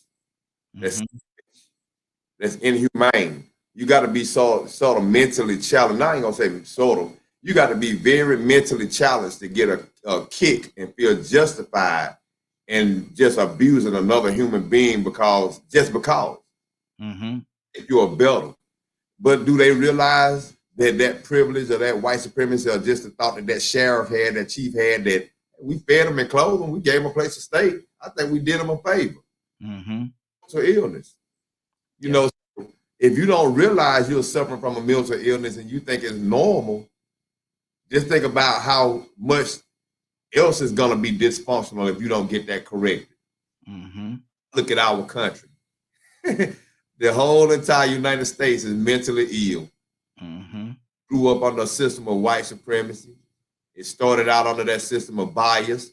And instead of it changing like it had a chance to change in Reconstruction, we adapted to the negative dysfunctional behavior. So now we value the same things they value. And then we asking questions why the family structure is broken. Why is the family because it's a mental illness going on. People don't cherish and nurture and they neglect the people that they shouldn't neglect. Mm-hmm. Mentally ill. You're losing it. Somewhere you're missing it. If you don't take care of your household, if you don't take care of your elderly, your parents, your grandparents as they get older, if you leave them in nursing homes, you have gotten selfish. That's a mental illness for you to be so self-centered and selfish that you don't care about anybody else. Exactly. But if you realize it, how can you fix it? So if you can't realize it in yourself that you are suffering from some kind of mental disability, then how can you address it for someone else? Mm-hmm. Mm-hmm. You can't. Leonard, what's on your heart? Magic, coming to you next. I'm just listening. I like kind of what Ms. K was saying, the way, because I'm not going to talk myself into a situation or put myself in a fit. Mm-hmm. Now, if I got some shortcomings, that's what I'm going to work on. But what I ain't claiming is that it can't get better. Mm-hmm. You're not owning it. Now, you have some people. I think I'm going to tell you this quick. Someone had told me, I went to a visit home, and they said that this particular kid has this mental issue. And for some reason, he breaks TVs. Mm-hmm. Oh, I can stop there right away, because if you break my TV, I'm going to break his whole natural behind. I guarantee you. Let him know I'm going to put my foot dead in his A if he touched this TV. Say that, he won't go near that. I bet you he's not going near my TV. So y'all let him. And now y'all got him believing that this is a mental problem he has with breaking people's TV. I can't forget why I said that they was actually using this as this kid's mental issue. For some reason, he just likes to break people's TVs. Mm-hmm. Oh, no, he ain't been raised properly. That's his problem. He ain't been raised properly. Bless you. Mm-hmm. Like a lot of issues that go on, like I said, I'm ADHD and I can't do this, but when you go by Miss K house, you sit still and don't have a problem. Mm-hmm. But let me see, when you go over here, when you giving leeway, that's how you act. But see, if you can't handle freedom, I'm going to take it from you. Mm-hmm. But what you're not going to do is make me the victim of your issue. But I don't believe in that. But Leonard, would you agree? Let me ask you this question. Would you agree that there are some situations, maybe it's not that television, maybe not that element of it, but there's some situations where a person do have certain I don't know if I want to use the right word here, situations in their lives where they can't control their reactions and their interactions with people and situations that's going on. And so my thing is, if that be the case, I don't think beating them is the solution. I ain't said nothing about beating them. Mm-hmm. Should have been beat them. I ain't said nothing about beating them. Mm-hmm. What I did say, every action gonna deserve a reaction. Mm-hmm. You think you can come in my house, Raheem, and say and do what you want to? I'll beat you. You ain't gonna beat me, bro. Hold on. You know, I'm gonna be back. Come in my house with that. I understand what you're saying, though. I understand. Somebody get no pass. Huh? No, I understand what you're saying, though. Nobody get no pass. Exactly. My mama wouldn't come in. Hold on. Hold on, Leonard. We gave Mr. Carlos a pass last night, didn't we? Who is Mr. Carlos? Yeah, Don. Rico know what I'm talking about. On real. Man, look, I don't even know why y'all be messing with Don. They had to get Don a pass, man. Y'all know they got them delayed mute buttons. Y'all know that they got them delayed mute buttons. You press them and it go mute 2 minutes later. You press them again, back on my other 2 minutes. You got to learn. Boy, that thing. Y'all did it so wrong. No, y'all did it wrong. Rico did that, man. Rico did. You should have seen how Rico was laughing at that man last night, man. You should have seen. Man, no, hold up, man. Hold up, man. No, you can't on me because I knew it was a delay. I said earlier that he had a slight delay. I understood. But you try to push the issue and then say, "Oh, I'm gonna give you a pass," and they go, "God the mighty." And right now, man, I'm like, oh man, he fed up. He can't take no more. They gonna put it on me, man. Y'all don't do that. Don't do that. Well, that thing was funny. But seriously, Raheem, have working with young people is different than a lot of times with adults. And I work with kids who have not been diagnosed properly, especially young black males who are autistic, who are really being not treated fairly. Yeah. And it's because they're undiagnosed, and schools don't even want to pay to have little black boys diagnosed. Yeah. But they spend all the money in the world to have little white boys diagnosed. So there are, some children that have actual disorders. We're not talking about this selective type of issue. I got you. Okay. And that's what I was talking about right there. I didn't want people to think that, we were saying that, because of the fact that they're in this situation, that we think that beating them is going to be a solution to their mental illness. We're not saying that at all. Badger, what's on your heart, brother? I almost took it that way at first, and I went, wait a minute, me and Leonard talked about this. You about to get him? Oh, I was about to get him. Go ahead. But you will overcome once you want to. Oh, that's why you're doing so well, because you continue to move forward, and don't speak that on yourself as if it'll never be better. You could wake up tomorrow and it'll all be gone. Oh, I understand that. Like, and that's the beauty of it is, like, even though I'm diagnosed with what I'm diagnosed with, it gives me such a beautiful view of the world. To not think like most people do. Not to have people sit there and try to teach me hate and my brain just not get it. I think that stuff's awesome because I just don't get things like that. It just doesn't process right. Diagnosis to me. Huh? What you say, Leonard? It almost sounds like a misdiagnosis. A misdiagnosis. Because one, being a nice person is not a disorder. Oh, being a decent human being is not an illness.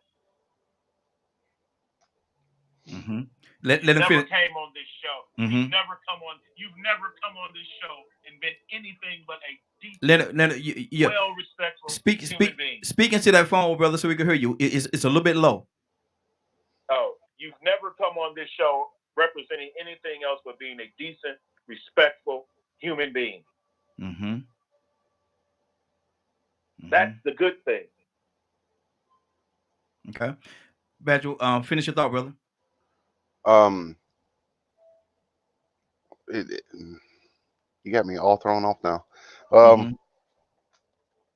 It's it's interesting because you guys view it in the way that y'all do. When there's been other people who have seen and talked to me pretty much identical to the ways you guys have. Mm-hmm. They had wanted to know my opinion and all that kind of stuff. And the interesting part is I was called a manipulator. I was called egotistical. And a lot of this stuff was behind my back and to my wife. Mm. Good Lord. Even though pretty much speaking the same way, I practically spoke the same way I speak to you guys. My actions always match my words. Mm-hmm. Well, up until my spine decided not to let me lift things anymore. Mm-hmm. So it's interesting because I've only had this kind of experience 3 times in my life. My grandma, my wife, and you guys. Just about everyone else I've ever ran into always want to accuse me of something negative. All Mm-hmm. Oh Lord. Toy, what you got going on over there? Got some loud noise. I put you on mute because there's a loud sound coming. You almost look here. Ow. Almost made Badger run out the room. Sorry, Badger. It's okay. Mm-hmm. Some things aren't controllable. Mm-hmm. It's but when you look at things like that, you know, I agree with Leonard to a degree. You know what, like to the sound stuff. You know, if creation wants to take it away, he will in a heartbeat. Mm-hmm. But I'm also a believer that some people that have disorders have them for a reason. Okay. Go ahead. No, go ahead. No. I want you to finish your thought. And the reason for that, like, I feel that the reason, I guess what he says about being the nice guy, you know, it helped me or allowed me to be able to view things in situations that most people don't. Mm-hmm. Like not being able to see a skin color or things of that nature, you know. And I've had people that say when they hear that comment come out of my mouth, call me a liar to my face because no human being can look at another person without judging them based on color. And I'm like, well, I can. Mm-hmm. And you know, and this illusion that, you know, I don't defend myself. You know, in some situations, yeah, I go quiet. A lot of the times when I go quiet, especially with me being at the age I am now, has a lot to do with I don't get where you are coming from. Because I just don't think that way. Mm-hmm. Wait. Go. See, the thing is, you have to allow yourself to get that understanding. We talked about last night understanding. I can remember, you know, we talk about our earliest memories, right? We talked about that before, man. I can remember having the consciousness to look at people and just being delighted with seeing people. So that means I could go somewhere and I could see another child my age, and I automatically expected that we could go and play and have fun together, and that not be a problem. But I started running across certain white kids that said some stuff that I didn't understand, or maybe their parents said, "Wait a minute, you don't need to be playing with that little black boy." I had to go back and ask my grandmama, what happened? I was having fun. We was having fun playing in Kmart in the toy section. Mm-hmm. He couldn't play with me. We weren't doing nothing wrong. So sooner or later, I started realizing this atmosphere. It was foreign to me because I came in with a pure open mind, wanting to embrace life and other life that I was experiencing, and then started seeing people were saying that, now, you know what, this ain't how it goes. We don't think y'all two supposed to play together, even though you look different. But wait a minute, what's different about us? Mm-hmm. On TV, I see Chinese kids. I'm looking at TV, I see the Brady Bunch. They speak in English. I understand English. They can run, they can jump, they can shoot. They might not be able to run as fast as me, You know, I don't really this time, but you know, I want to be like Ricky Schroeder from Silver Spoon or whatever, but you still don't understand this perception that existed before. Then after a while, you start understanding, oh, these people look different, and some people think these people that look different are better us for such and such reasons. Which, you understand those reasons are legitimate.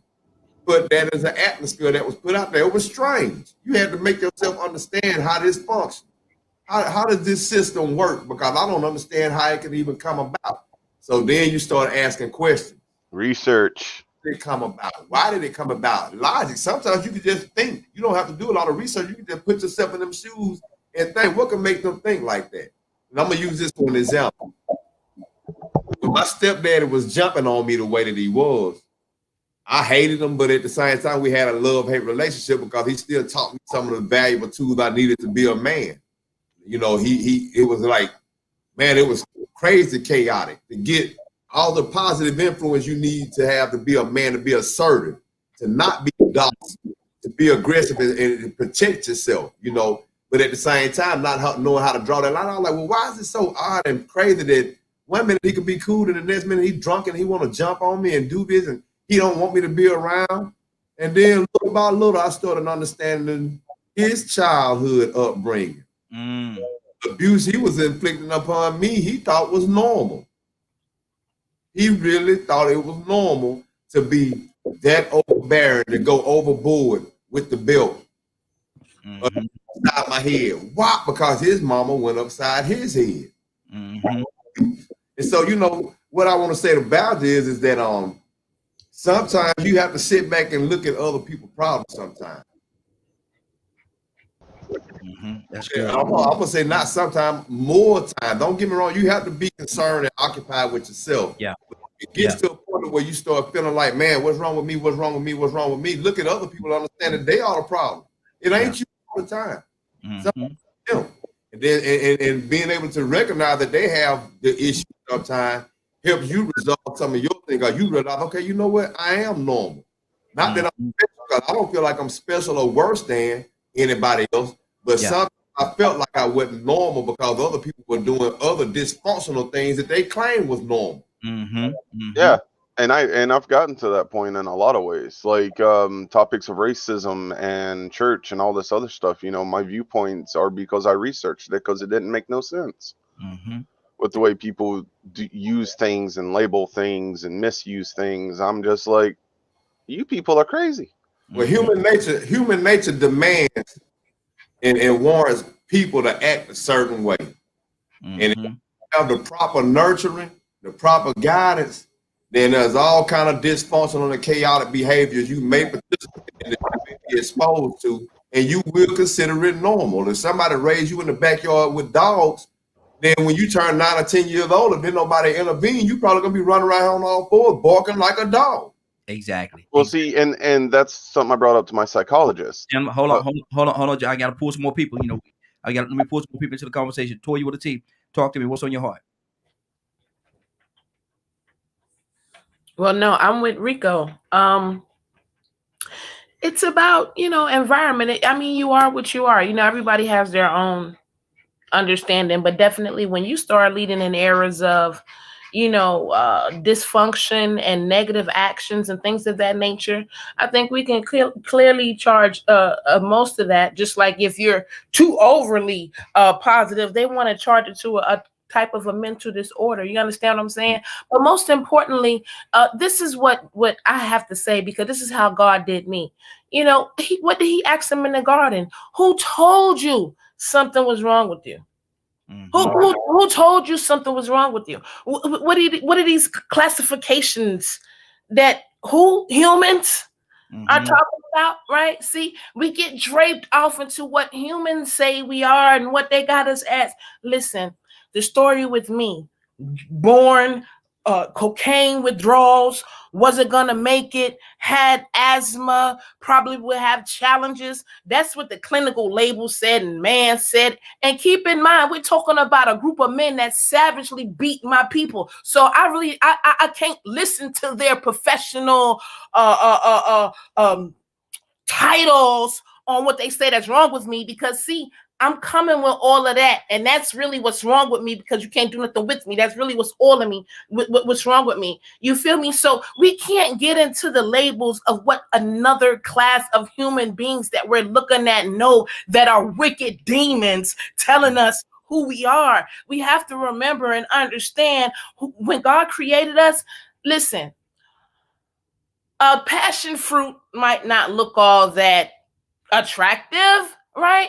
But we got different fruits and vegetables. They just look different. They are what they are. They got what they got. They come how they come. They look how they look. And it has nothing to do with how good it is for you, how good it may taste, and things of that nature, man. We got to get away from what somebody else said we are. I declare who I am. I'm going to make sure that when they said that I have a learning disability, right? When they diagnosed that, it's probably because they created that, but I'm going to leave that right there. But whatever the reason is, my Father made sure we zone in on the issues that would be most beneficial to me. And then when I got of a certain age, I did not do my due diligence, knowing and understanding all that my people went through and what I had went through. And I did not make conscious choices and decisions to step up on reading or education or research or whatever it is, but we have to get away from these so-called clinical titles that some people who do just do not. There's a history of not having our best interests at hand and sure not telling us the truth about who we really are.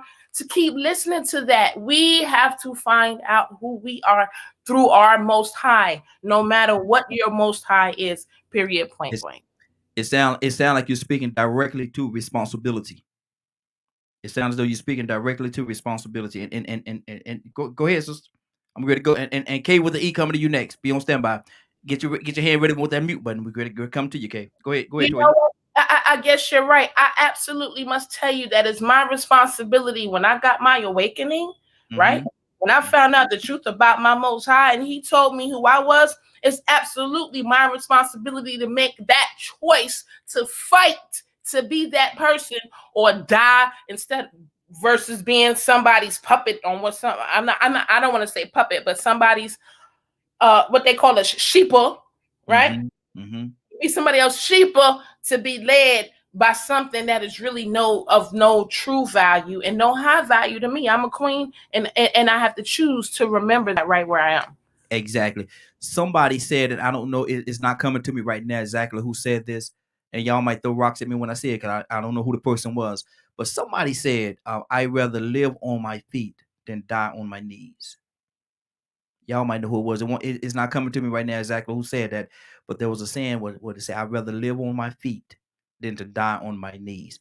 Kay, what's on your heart? Kay with the E, what's on your heart? That's a good one right there. I'm gonna have to Google that. See who said that. That's a good quote. But I agree with Toya, because you gotta tell yourself that what you are. If you're a king, then that's for you to act and do what you think you should do as a king. And I tell everybody, I was born a queen, and I was born created God's child, and I did Super Bowl last year with the homeless. And so this year I had somebody to check into it to see if they was doing it again this year. They're not. So I said, well, I'll just go down there to one that we have going on and I'll just help them and assist, and we'll do Super Bowl with them homeless that they got downtown with the mayor. And so the girl called me yesterday and said, I put you over the whole program for the Super Bowl thing for homeless. I said, why would you do a thing like that? I said, I was going to help. I said, but you know what? I'm going to accept it. I ain't going to tell you no. I said, I called my daughters and everybody. I just started calling people. I need your assistance. I need your help. You ain't got to stay. Just come help me, set up and then come back when I get ready to leave and just let the people know. And they said they got the crew down there and they ain't writing some more stuff. So I prayed and I just asked God to remove them because it ain't about chaos. How do you help some people if there's chaos going on? I said, that's because that's that mentally ill that people don't know they diagnosed with. I said, so y'all dealing with some grown mentally ill people that's never been diagnosed. Them homeless people got more sense than them people. They're looking at them people like, y'all down here with all this, I'm gonna use God's word, fracking Fracking come on now. Come on. Mm-hmm. They looking at these people and like I can't do it. Mm-hmm. I can't do it. And they've been down there going on like 2 weeks now. They done went from one place to another place. When I tell y'all God didn't send me down there, now that we got some more people trying to straighten it out, I said, that's God. Mm-hmm. That's God sending me down there. I have so many phone calls, so many donations. I was like, oh my goodness, are they serious? Where I was planning on getting there at around 4:30 because it don't start till 6 the game. Now I got to get there about 3 because a lady is dropping off, I don't know how much stuff. So I have to be there at 3. Mm-hmm. I said, that's God. God is placing me there. Now I can tell God is placing me there. Mm-hmm. And now it's time for me to go down there. But when it was chaos and all of that, no, God said, we're going to clear all that up for you because my child got to go down there with some peace. Mm-hmm. He can't do it. Because if she get down there and it's a bunch of fracking, she going to call the friction people down there. Yeah. I ain't got to call nobody. I said, all I'm going to do is pray over it and keep it moving. I thank God, but that's the mentally ill side. Mm-hmm. Those people haven't been diagnosed. Mm-hmm. In the homeless people, ain't nothing mentally really wrong with them besides how they think, how they feel. No, nobody love us. And I told them they mentally ill goes a long way. Let me say that. Theirs Mm-hmm. go a long way. Because we don't know if they done been kicked on the street. They done had food through at them. We got some cruel people in the world. Yeah. Yeah. And exactly. I done seen people literally throw stuff at them Mm-hmm. and all kind of stuff. Mm-hmm. And I done had to say, my daughter was like, Mama, you can't do that. I said, girl, look, they ain't going to stand here. I went on the plaza, stood out there with this black man and was talking to him. Told my daughter, let me out this car. Go around the block. Go park over there by the volleyball thing or something. But I'm about to go talk to this one. Mm-hmm. And I got out of the car and stood over there and talked to him. And I told him, I said, you know why those people riding by you just throwing that food out there? Because they think that you don't care no way because you're homeless. Mm-hmm. I said, but you can be one of those people who go around the corner and get in a Benz. Mm-hmm. We don't know that. Mm-hmm. And I stood there and talked to him. He said, my name is Thomas. When I tell y'all that was my foster brother, after we stood and we talked, Mm-hmm. then he said, Kay, give me a hug. You don't even know who I am. I'm Thomas. I backed up off him, my brother Thomas. And I ain't seen Thomas homeless no more. Mm-hmm. I ain't seen him homeless Praise no more, but God. I had no idea that was my brother. Mm-hmm. He said, girl, you always had a heart of gold. Because when he was my foster brother, I just took care of him. He was younger than me, and I just took care of him. Mm-hmm. When they took him out of my mom's home, he still reminded to come around and everything. But I didn't know what Thomas had been through. Mm-hmm. The last time I seen him, he was working for a trucking company, making good money, living good on the plaza. Yeah, there you go. There you go. You never know. So, and that was just a mentally state of mind Mm-hmm. that he went through as a kid. Mm-hmm. And it didn't affect him until he was grown. Exactly. And I mean, way grown. Mm-hmm. But it was in him all that time when he was a foster child. He was my little brother. He grew up, and it was always in him. And then he stood there and he told me so much. Mm-hmm. Like, I couldn't believe it. He never told me that as long as we hung out together. Mm-hmm. And I just couldn't believe it. And that's why I say it goes a long way. Yeah. And it could be in a person as a kid, like you was talking about your friend that wanted to mistreat his kid, because that's called mistreatment. He don't know how that affects him later on in life. Exactly. Let me pull some more people into the conversation. Toussaint, talk to me, brother. I was just sitting out here and I listened to some of you all. Mm-hmm. And I hear a bunch of overcomers. Mm-hmm. Matter of fact, more than overcomers. Yes, sir. Come on. I wish some of y'all were Christians, because y'all make good Christians. Mm-hmm. Not the Christians that we talk about and know. Yeah. And don't care nothing for, because they are called church folks. Mm-hmm. They wear masks. But I'm talking about real people that overcame some things and issues. You still talk about them, but you've long since overcame those things. Mm-hmm. Things that and I'm just saying, I ain't bright, I'm not a psychiatrist, but I know people. Mm-hmm. And as a matter of fact, I study some of them. And I watched, let me use this for example. Here's this man that has been just tortured by society. And they chain him up. He was at one time cutting himself. And somehow or another, life had brought him to the point where he decided it's better off for me to live in the graveyard. Mm-hmm. Because people treat me so bad. Mm-hmm. And I don't know if he's seen the Jesus in the scripture, calm the raging sea, and they say what kind of, I don't know if it's yet, but next thing I know, when Jesus comes, he's at his feet, and he's instead of Jesus tying him up like folks do us and beating him up, he just spoke to the thing that was on the inside of him, and he says, "Come out of here." First of all, he asked what his name. It's amazing how this man has the same conversation with Jesus. That's all we got to do. Have the same conversation.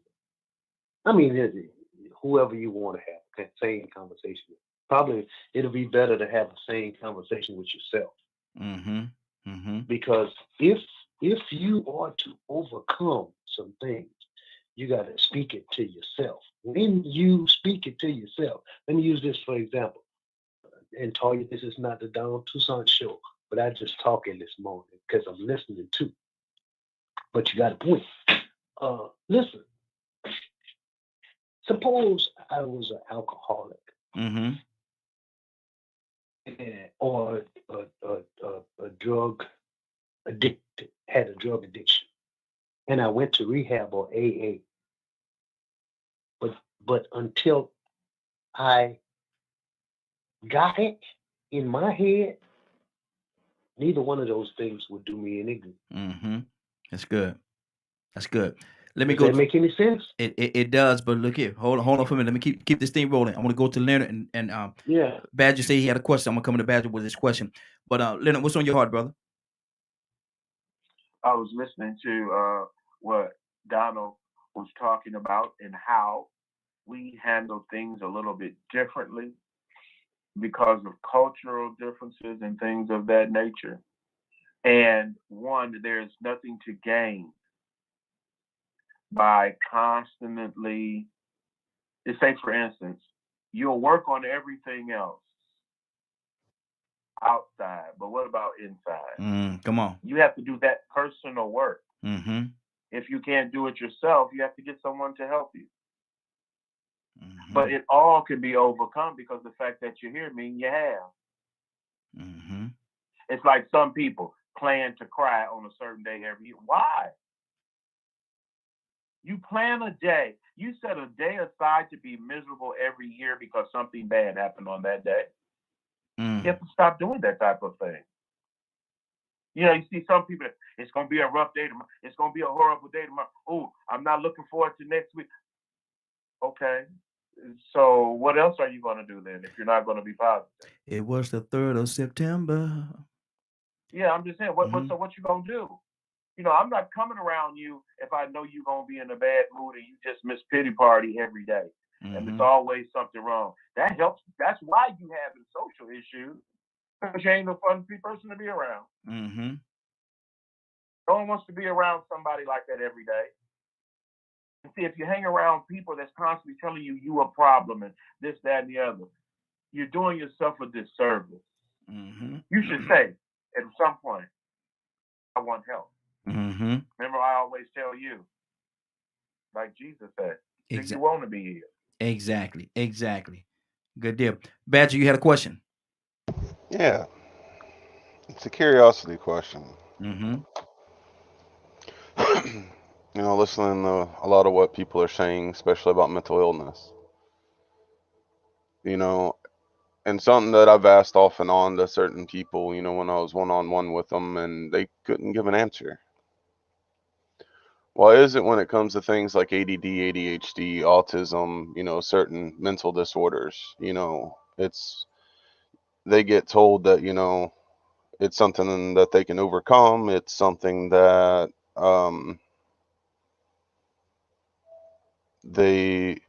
it's a figment of their imagination, and those kind of comments quite often, actually. Mm-hmm.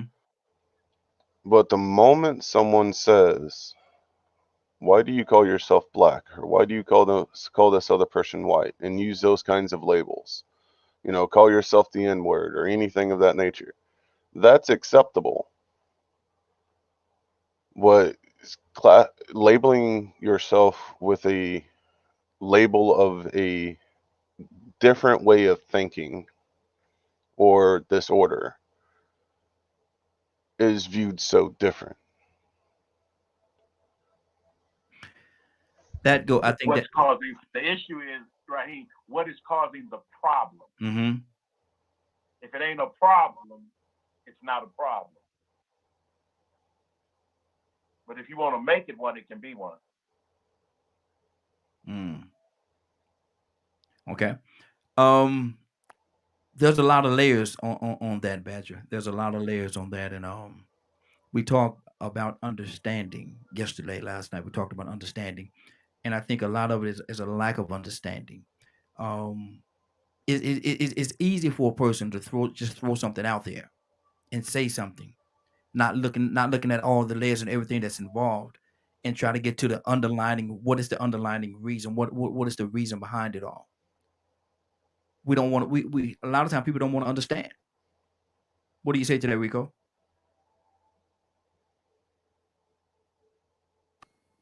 Let me get it off mute. Some people, they wrapped up Okay. in themselves. Okay, Don. They wrapped up in themselves to understand. Mm-hmm.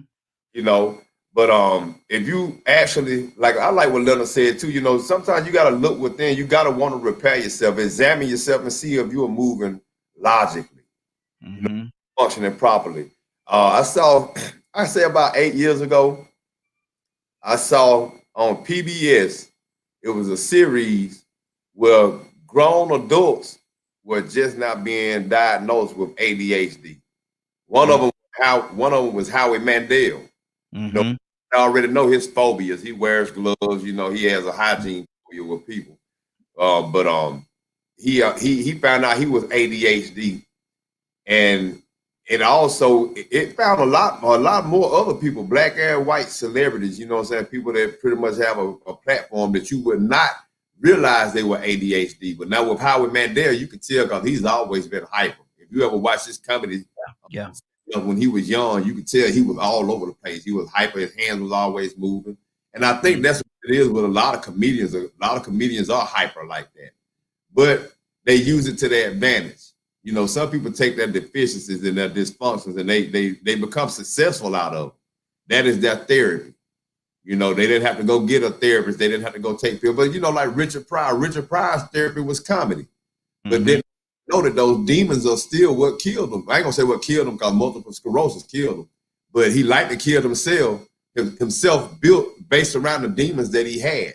So he never did get it addressed because he didn't realize how deep the problem was, even though he laughed about it. He made everybody else laugh about it, but to him, it was just somewhat an experience that he had that maybe other people didn't go through. He didn't think it affected him the way he did until he started having problems with women. He was married, always married all the time. Couldn't never keep a woman around, mistreating them and this and that, being dysfunctional. But then it finally dawned on him, well, that's what happens when you grow up in the house of prostitution. And so a lot of people didn't understand Richard Pryor's full life. All they saw was the Richard Pryor on stage. He's funny, he's a comedian, we love him, he entertains us. But nobody knew that he was a traumatized, torn young boy on that stage, witnessing his mama in a house of prostitution and growing up thinking it was normal around a bunch of other women. He was in a certain sense, he was a Jezebel. Mm-hmm. He grew up around a whole lot of influence from women in an immoral lifestyle and was brought up, and that was his norm. That was his normal atmosphere. So You know what I'm saying? They won't understand how dysfunctional his life really was. We just looking at him for entertainment and enjoying and celebrating him for being funny, when really and truly he was a tormented man. And see, there's a lot of people in the comedy realm that suffer with a lot of different things. And like you said, Rico, that's their escape. That's the way of escape, being funny. You know, if I'm funny, they ain't gonna look at me. They ain't gonna recognize. They ain't gonna know that I have the thing to call. I'm gonna keep them laughing all the time, and that's gonna blind them from seeing my shortcomings, if you will. I Richard Pryor. It's amazing you said Richard Pryor, because I remember he said if he ever go to jail, he gonna keep everybody laughing the whole time he there. He said I'm gonna keep them laughing the whole time I'm there, so they ain't gonna be looking at my booty. Richard Pryor was something. Richard Pryor was really something else, man. He was a genius. He was a genius with his own time. Oh Lord.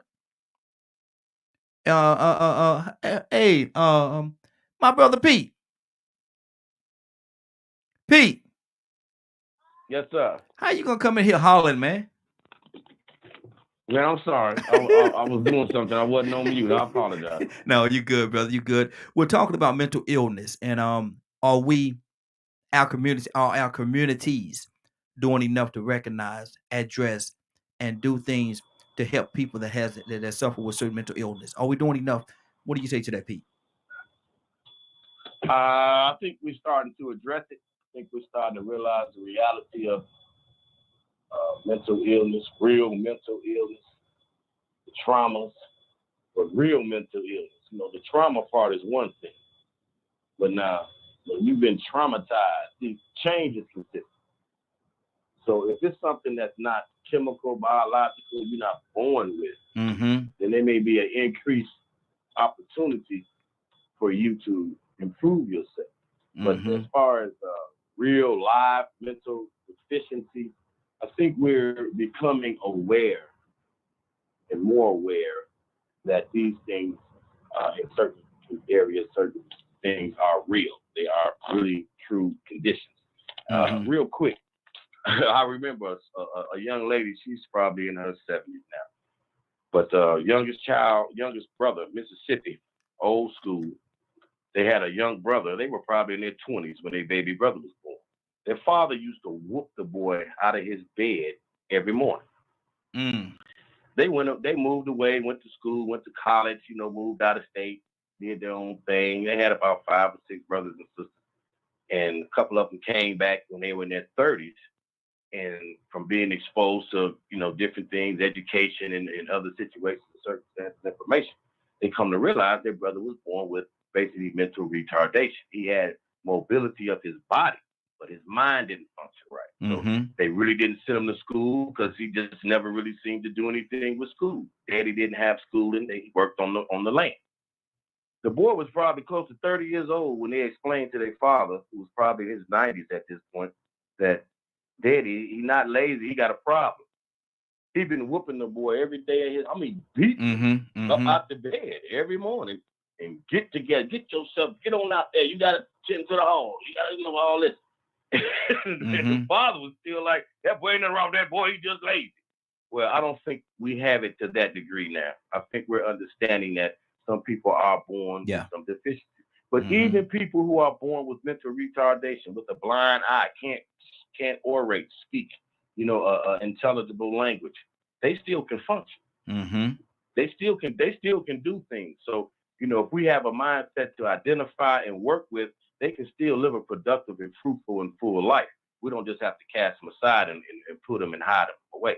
But then we also want to understand some of these conditions are new conditions. Some of these things are being created by other things that people are being exposed to and are experiencing through quote unquote apparent normal processes. And you know, but those they do cause lasting effects as well. But I think that as a melanated people in America, we are realizing that mental health is real and it is something that we need. We as a collective have suffered a form of trauma that is unique. It's unique to the world. And we're realizing it, and many of us suffer from it. Many of us suffer from it. It is a constant, overwhelming to affect us negatively from many different aspects. But we also want to understand that change is consistent. And we also want to understand that there's a greater power. So we can overcome these things. We can work through these things, but we definitely need to identify when they do exist. Absolutely. Absolutely. Hold on, brother. I'm going to get Rico to read this right here for me. And Leonard, Rico going to read this to me, and I want Rico to answer it. I want you to answer it. All right? Go ahead, Rico. Would you rather fight one horse-sized duck or 100 duck-sized horses? I won't say I'd rather fight one duck. Hold on, Pete. Hold on, Pete. Read it again, Rico. Would you rather fight one horse-sized duck or 100 duck-sized horses? Now, me personally, I would go ahead and I would choose the one horse-sized duck. Why is that? Because that's just one person, even though he's a little bit bigger. You know what I'm saying? I still would have that one object in front of me that I need to knock down so I can work on that one object. But if I got 100 small little objects coming at me, then I can't focus on one thing. They probably going to overwhelm me sooner or later. And I got something I want to say to this, but Leonard, answer the same question. For me, I choose not to fight either of them. Okay. That's it. Okay, good deal. I think Pete wanted to answer the question. Go ahead, Pete. If I know I'm in a fight and I'm going to have a fight, I'm coming prepared to fight. So it wouldn't matter if it's 100 or 1 because I'm prepared to kill them all. But see, and that's good. I like all of your answers, but when I saw that question, it took me somewhere else because I stayed on the rim of what we're talking about, and I thought about mental illness. Mental illness could be just that right there. That it could be that situation right there. They could be fighting one big thing that's overtaking them and overpowering them, or it could be a lot of little things that's coming at them all the time. 100 little things coming at them at one time. And you know that if 100 things are coming at you at one time, all of them coming at you, centering, putting you in the middle. Yeah. It's like when you walk through a swarm of bees or something like that, or you walk through them nets, all the little nets. When you walk through and you don't see them, and you walk through them swarm of nets, the big swarm of nets, and they're around you. You're trying to fight, get them all of them off you at one time. That's what mental illness can be. That's what and if a person is not equipped properly, it can overtake them. So I think that was a beautiful question. The same person said this right here. Go ahead, Rico. Well, before I read that, if you think about it, if you ever been in a fight, you know what it was like when you had to fight one person, and then when 3 more people popped up, you knew that they were fixing to get you from behind. The process got a little bit more chaotic. You got a bit more anxiety about yourself because you might been prepared for these other 3 or 4 people that you thought was just spectators, but now they want to jump you from behind. You would have just had this one person to deal with then. So I think that's a real simple question. If you had to be in that situation. Yeah, exactly. But seriously, no, we don't do enough. State hospitals are overflowing, and government don't fund much at all. I'm from Vegas, and my mom is a case manager / counselor for the homeless out here. And so they're saying that their mother in this situation where she's dealing with it, and I'm sure they're also saying that they see it every day. That was amazing. I love that. Toy with a T, talk to me. Yeah, no, actually, I'm emailing right now, because I am not who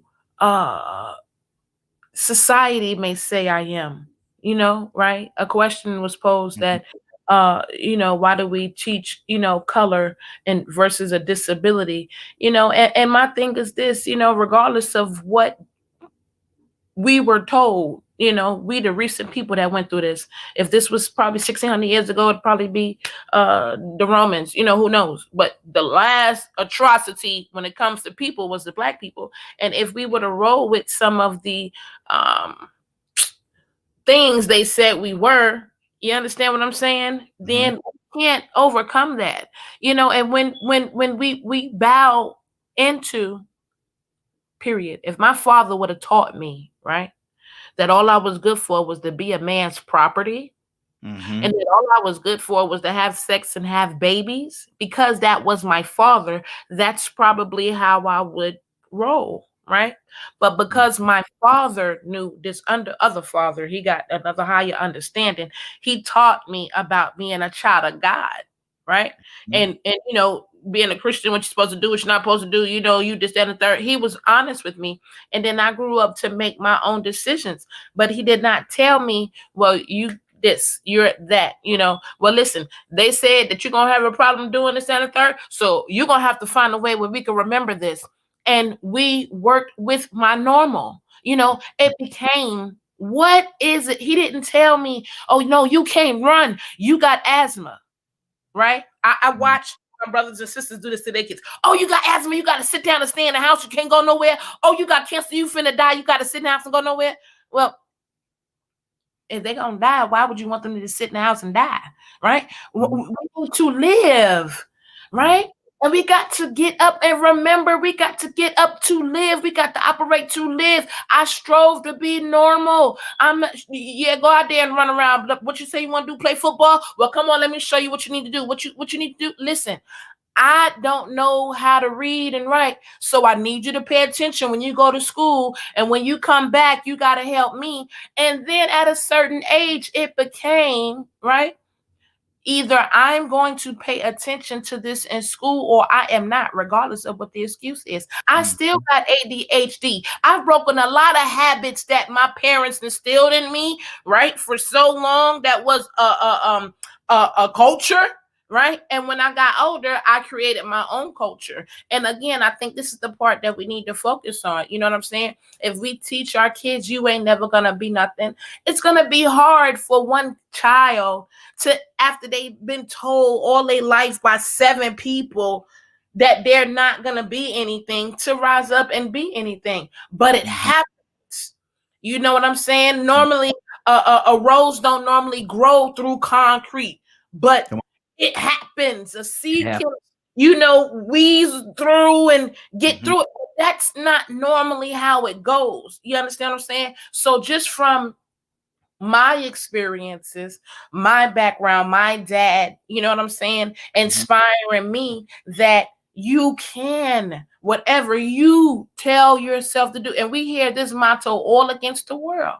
Whatever you tell yourself you can do it. So if you choose to take your power and tell yourself what you can't do, but every other human being can, then again, that's a power you're chosen to put upon yourself and not nobody else. Good deal. K with the E, talk to me.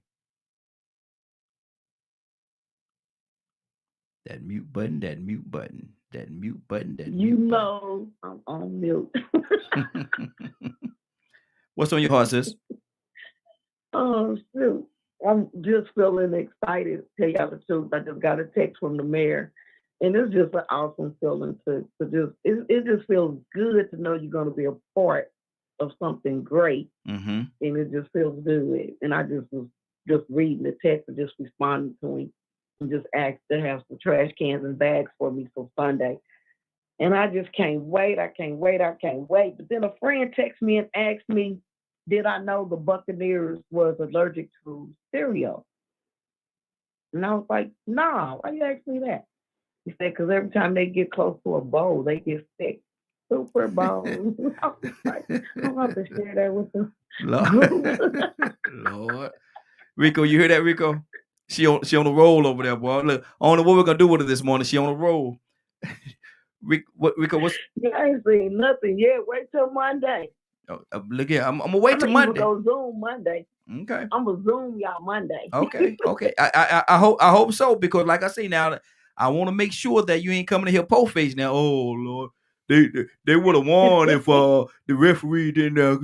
You know that one call they did. No. The game is so. Tell you, I honestly think. I mean, I watch football and everything, but I just feel like it's paid entertainment. I have an Italian friend named Joe, and he told me that. That's paid entertainment, little lady. I said, hey, listen, my cousin played with them, man. Them concussions that they get, they Ain't nothing fake and playing about that, man. Them guys, they come out of there feeling like they done been in 6 or 7 car accidents a game. You know, and some of the injuries are too severe for it to just be something set up for somebody to win for our entertainment. Those guys out there putting it on the line, some of them leave out the game paralyzed. Exactly. I'm gonna change the subject a little bit and go a little comical. It's gonna be a little comical for a second. But Rico, is pro wrestling real?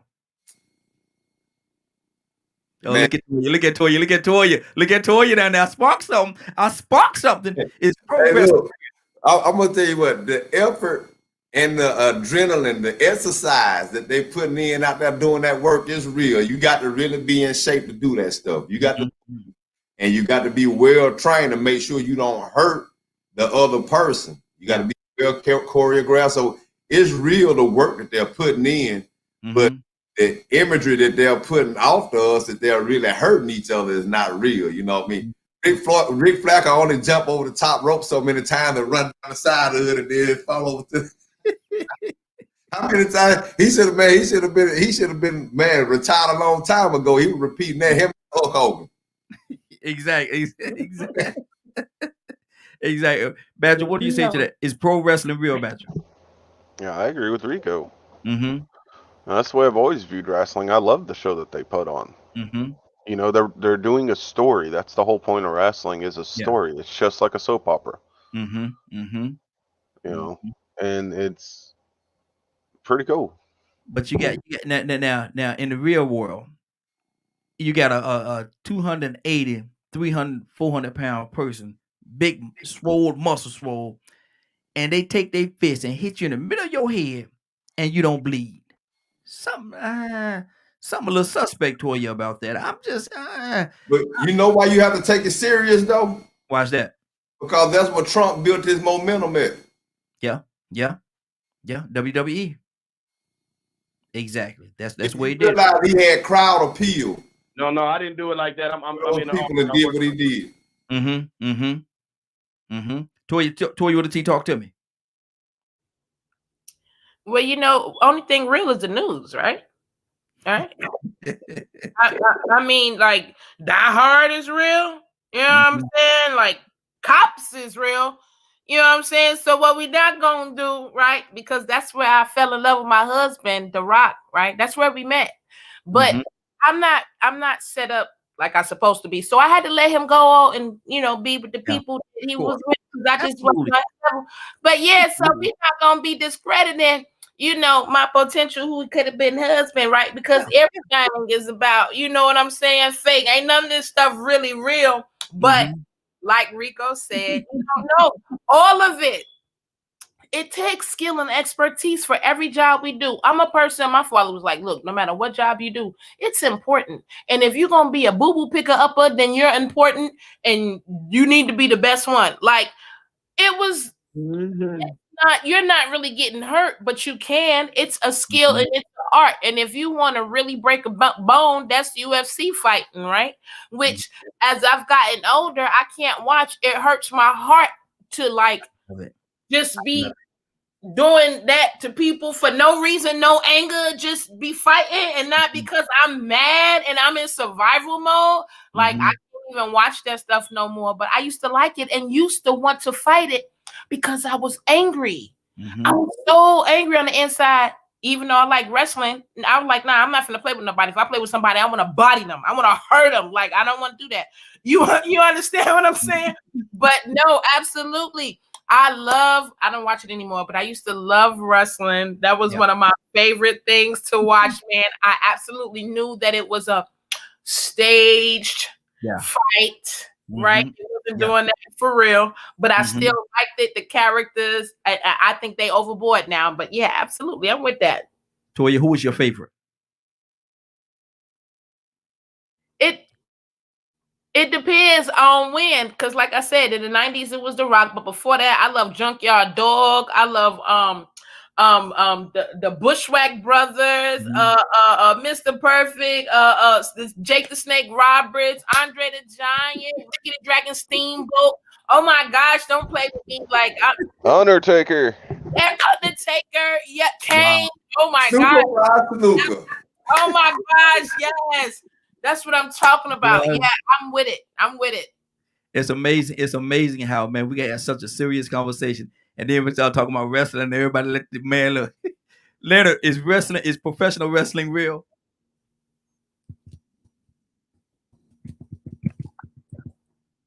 Leonard? Hold on, what you say? Is professional wrestling real? Oh, well, I guess Talking to your phone, Leonard. We can't hear you, brother. Hold on. Okay. The presentation of it may be, but it's a lot of choreography. Yeah. A lot of choreography. Is it talent? So, and that's all it's ever been. Is it talent? Mm-hmm. Complete. Oh yeah, definitely. I mean, these guys. Look at The Rock, man. Come on. Lord, everybody love The Rock for some reason. Everybody love that guy, man. Because the transition, but all of the guys that transition into superheroes and things, that's what it's for. That's great places for them to transition to with the skills that they have if they can act. Is movies and entertainment. Yeah, exactly. And he just happens to do that very well. So, it was always make believe. We were having fun. You find out it ain't real when you try it. Yeah, it was exactly. Watch this. A Tucson. Yes, sir. What's your first name? You don't know my first name, Donald. It doesn't matter what. I just had to do a little rock theme, man. I had to do a little rock. Go ahead, brother. Is pro wrestling real? You gotta ask my Uncle Bub. Uh-oh. He love it. Because if you cross that flow between him and the TV, you'll find out it actually is. Because he'll power drive you right there in the middle of the slow. Good Lord. Man, it's amazing, man. Put the sleeper hold on you right there. And you land on the floor kicking. Man, that stuff real. Exactly. You be out like a light. Lord. Lord. Boy, that's hey, Pete. Pete, you there? Yeah, I'm sitting inside a building. Yes, sir. Okay. Is professional wrestling real? It's entertainment. It's professional entertainment. Is what it is.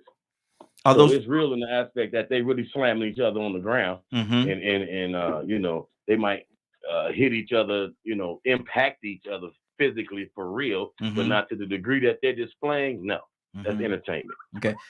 Now, are the athletes? They're somewhat athletic.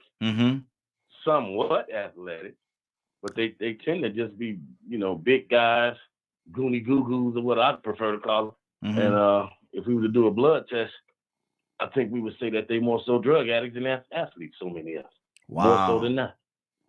Wow. So they steroid up. Steroid up and a whole bunch of other stuff. Taking the horse stuff and goat stuff and all type of stuff that we might not even, the growth hormones, all kind of things. Okay. Cocaine.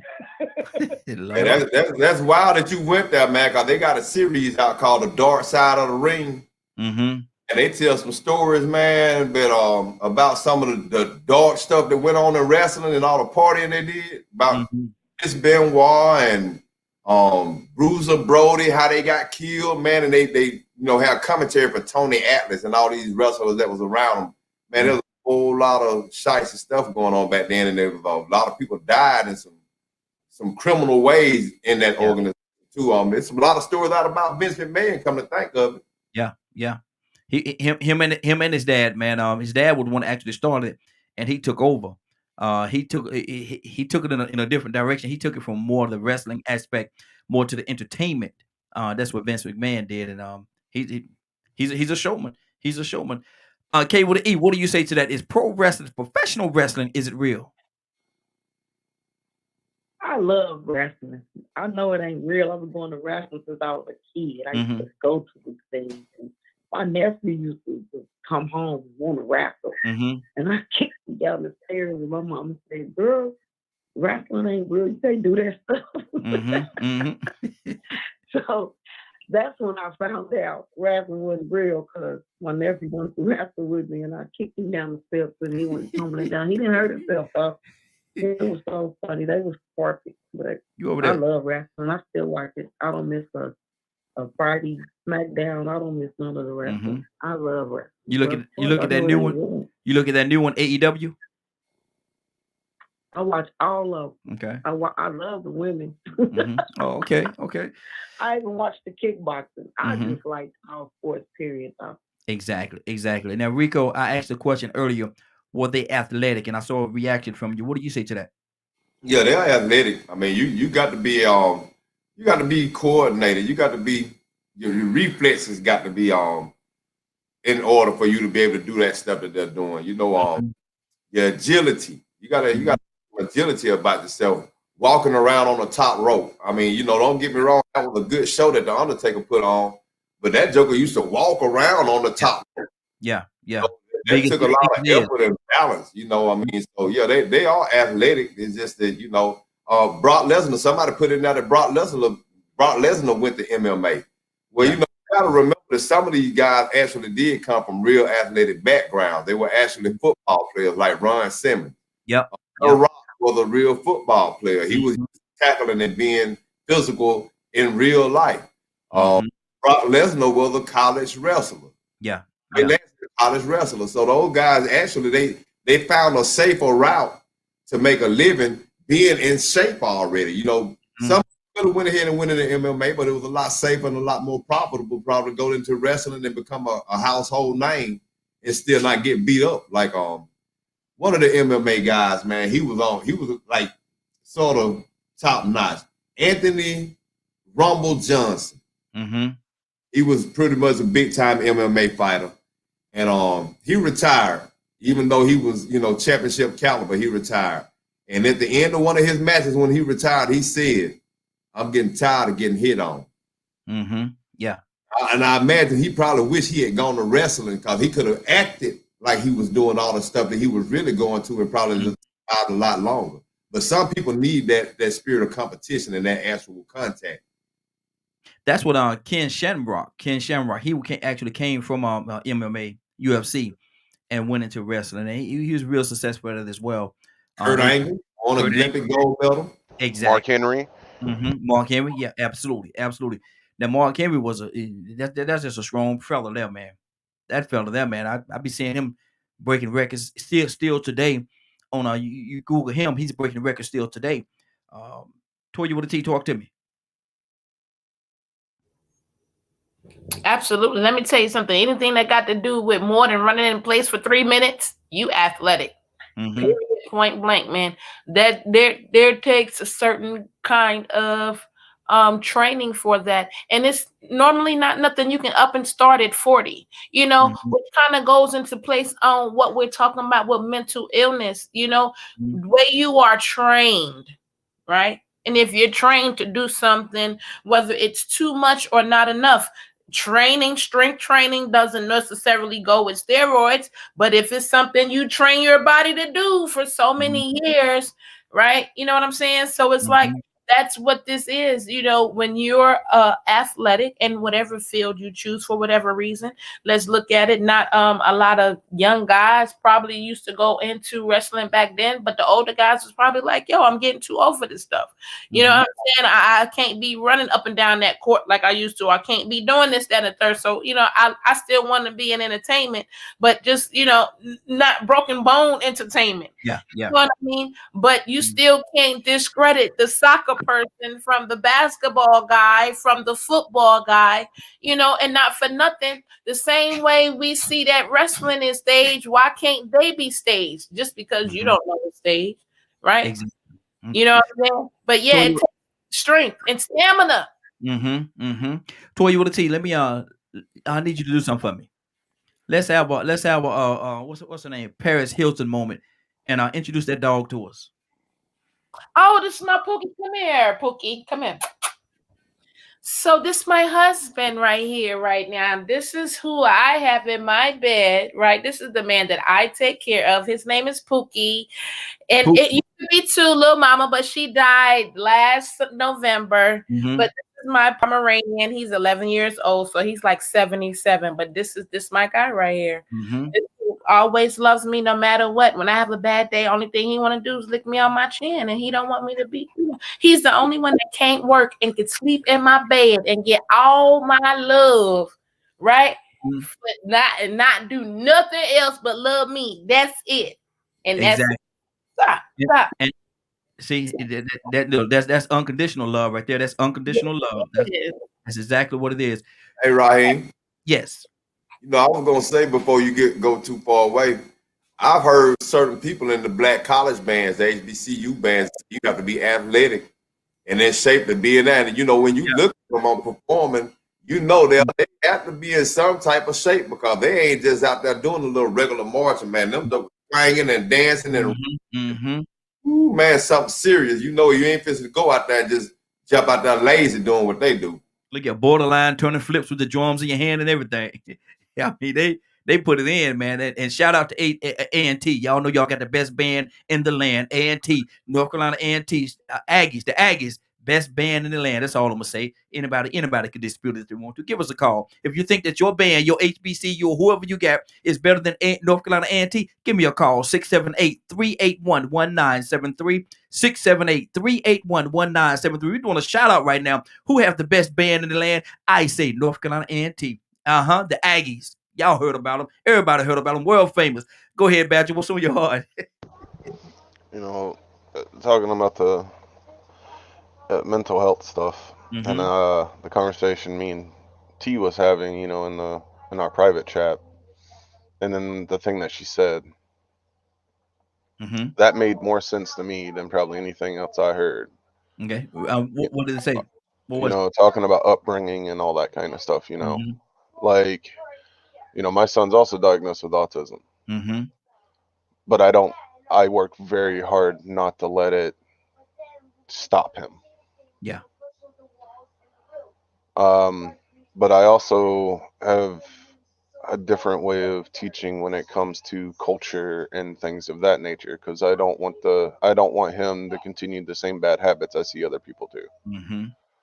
And that's why I asked the question I asked, and why it's been a struggle for me to understand, because to me, you know, the approach on a lot of people have with disabilities, you know, is do your best not to let a person that have it or that deals with it, that truly deals with it, because there's a lot of people that are misdiagnosed, let it hold them back, you know. And I feel the same way when it comes to labeling of color and things of that nature.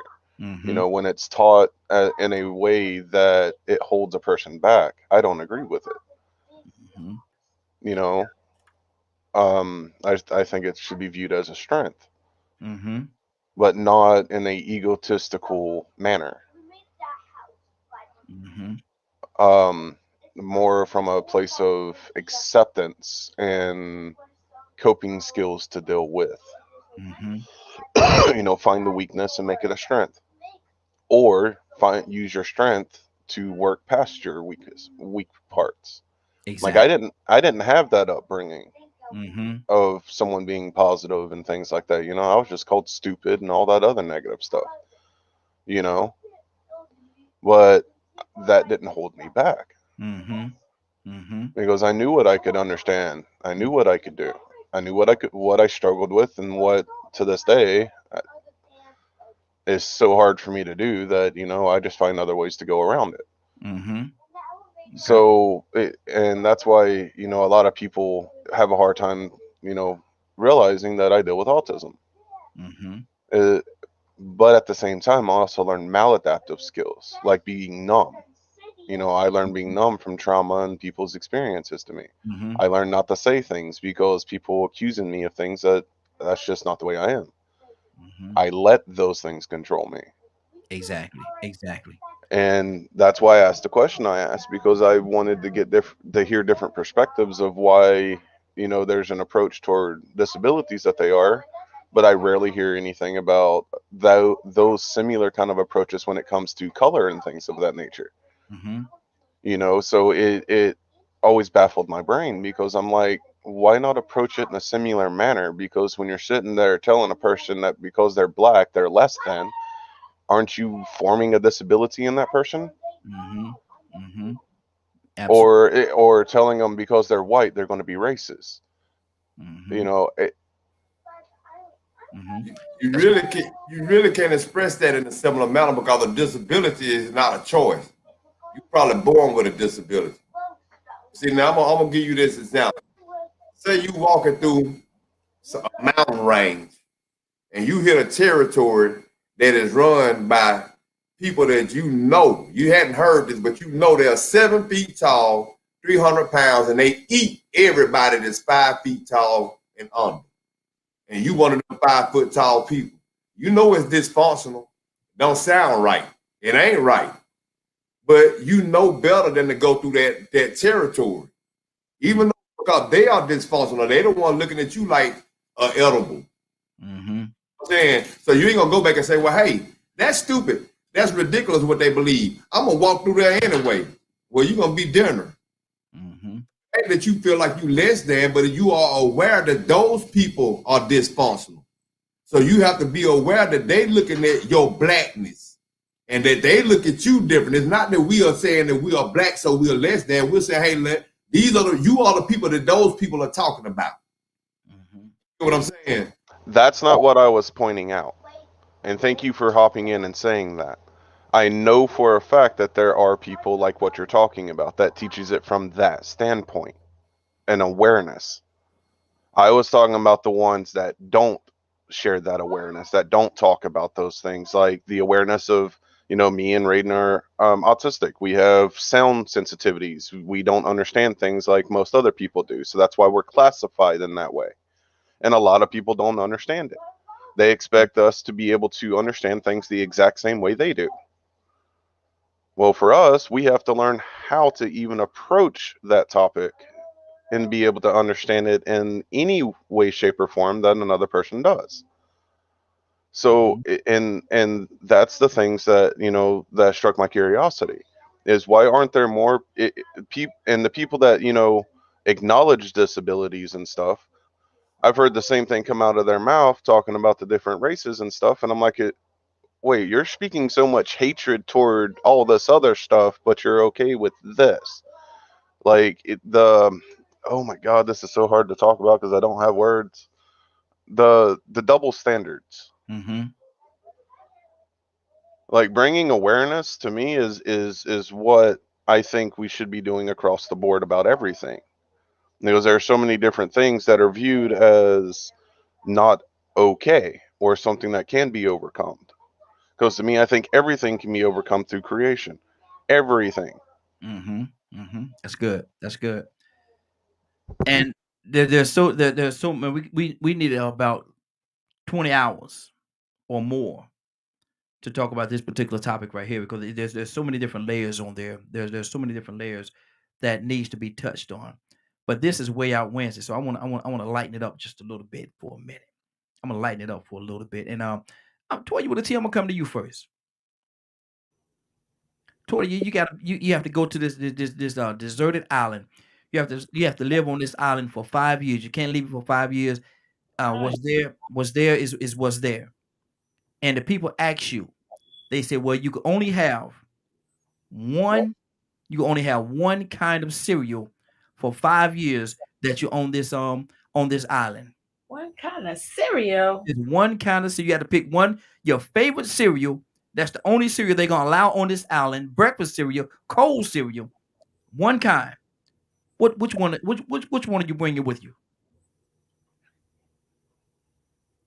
Well, I'm a square now. I love Honey Nut Cheerios. Like, that is my go-to cereal, honey. That's like everything. And now I'm getting all on the healthy side. It helps with heart health too. I think I just go with Honey Nut Cheerios, because all them other ones I can eat 1 or 2 days, but then I go right back to the Honey Nut Cheerios. So I think I'm gonna choose them. Yeah. Okay. Honey Nut Cheerios. Okay, that's good. Rico, which one you selecting, brother? One cereal, 5 years now. 5 years. Hey, I'm gonna be honest with you, man. I thought I was the only one. I used to be a cinnamon toast crunch and chocolate frosted flakes fiend, man. But here lately, since I just started back on this cereal tip, I've been eating strawberry Cheerio. Strawberry Cheerio, man. And even though, don't get me wrong, they got sugar in them. Yeah. And sugar, and it ain't the normal Cheerio. But I never thought I would be fond of any kind of Cheerio after eating that original. You know what I'm saying? So it took me a long time to try these flavored Cheerio, but I'm on that strawberry Cheerio real bad because it's healthy. Good deal. Donna Toussaint, man. You're going to be on this island for 5 years. 5 years. You only could take one cereal, one cold cereal with you on this island. No other. Which one you taking with you, Donna?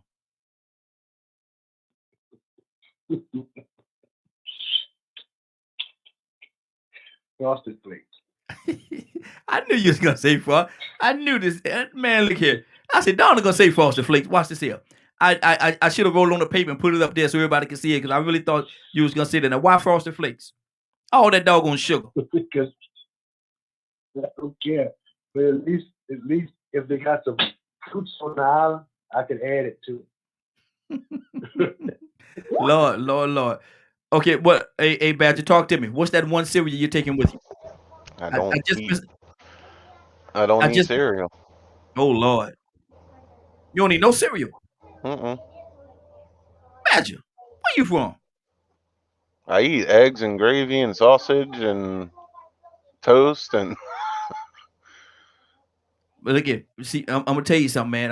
That's unique because cereal, man, 2 or 3 o'clock in the morning, I wake up, I'm hungry. Man, I'm going straight to the kitchen, get me a bowl, get me my cereal and me a spoon. And man, that's gonna carry me. I can't stand the way cereal makes my teeth feel. It drives me up the wall. Like it's like nails on a chalkboard. That's why I don't eat it. Man, I'm gonna tell you something. I love it, brother. I love it. Let me see. We got. Hold on. We had another call in. We missed him again. I'm trying to get him back in here. 678. I'm trying to come back to you. But Leonard, while we do that, man, what is your one cereal, Leonard? Y'all get ready for this now. Y'all get ready for this. Leonard? For real, I don't eat a lot of cereal. Talk. I like granola. I like granola. Okay. Like the granola with the raisins and stuff in it, but I used to love Fruity Pebbles. Okay. Everybody love it. I haven't eaten it in a while. I may, and my kids aren't big on cereal because we didn't, they just prefer hot breakfast.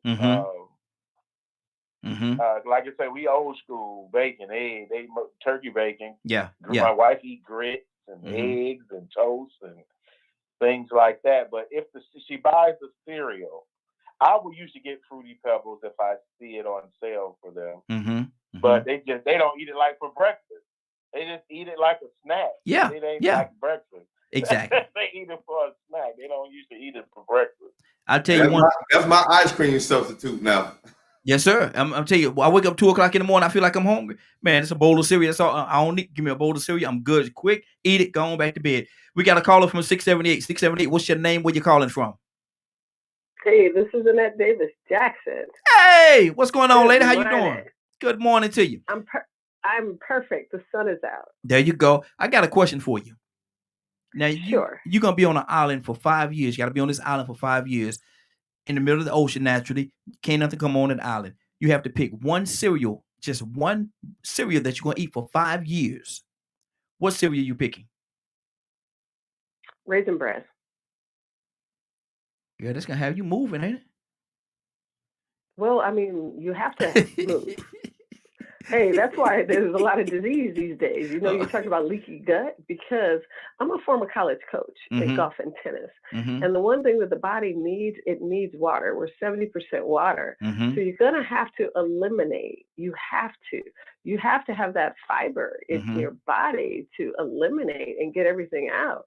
8 to 18 hours afterwards. For anybody who's not getting everything out, 8 to 18 hours, you better question your body, and you better change your diet. Something going on. Something ain't right. Yes, something's not right, and a lot of people are having that problem from eliminating. Every day, you should be eliminating what you eat every single day. So your thing gonna be Raisin Bran. Raisin Bran. Yes, gotta have that fiber. 5 years, my God. Okay. Yes, Hey, raisin bran. hey, that's Yes. good. That's good. That's good. Let's go to K. K, what do you have? K with E, what do you have? What's that one cereal you got to have? What is it? Yeah, that's funny. Cheerios, plain. I don't drink milk. Man, everybody love them Cheerios. They good. They good for cholesterol, heart. Mm-hmm. They're good for you, and it's an excellent snack. Mm-hmm. For kids too. We gave all our kids Cheerios for snacks. Mm-hmm. Yeah. Exactly. Yeah. I sure did. When they used to I go to gave- church, I used to and put it in a Kix, bag. Don't leave out the Kix. Mm-hmm. Now you only can have one kind. Now you only can have one. Now you gonna be Cheerios or Kix. Which one you picking? Oh well, I'm gonna have to choose my Cheerios over Kix. Okay. We got another caller from 770 area code 770. What's your name? Where you calling from? 770. Are you there? I'm here. What's your name? Where you calling from? This is Sadiria. Good morning, everybody. Good morning, Sadiria. How you doing this morning? I'm doing good. Good deal. Good to have you. Good to have you. Asking a question. You're gonna be on an island for 5 years. You're gonna be on an island for 5 years. You only could pick one cereal. I'm doing good. One cereal. What cereal would you pick?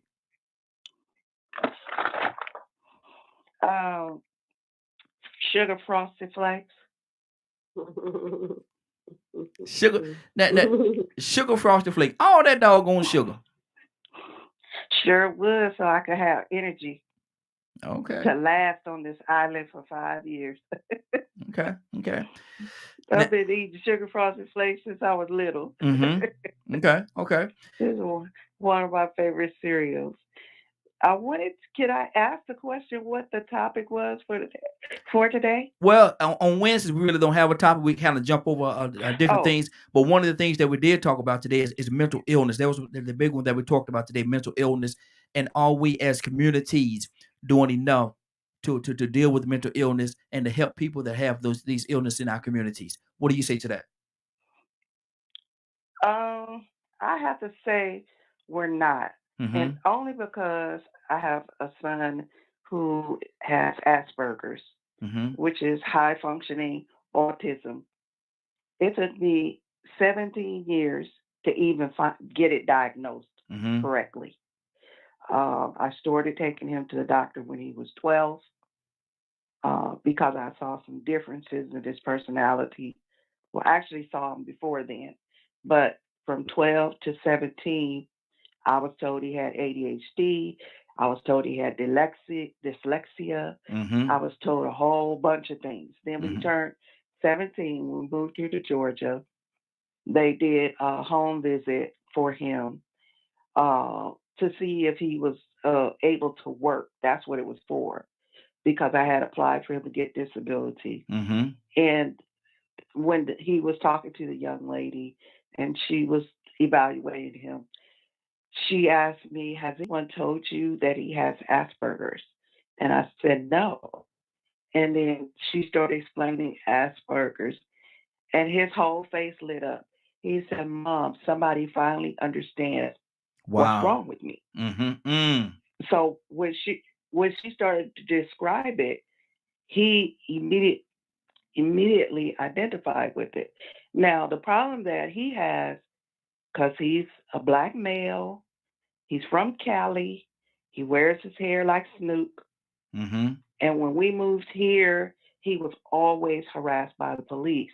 And what they didn't understand is his social communications are not like anybody else's. Mm-hmm. He does not connect emotion with the actual whatever's going on. Mm-hmm. Like he can see something as serious as me fall down the stairs, and he'll realize that, oh, okay, Mom fell down the stairs, Mm-hmm. but he won't have no excitement in his face, or his tone of voice won't change.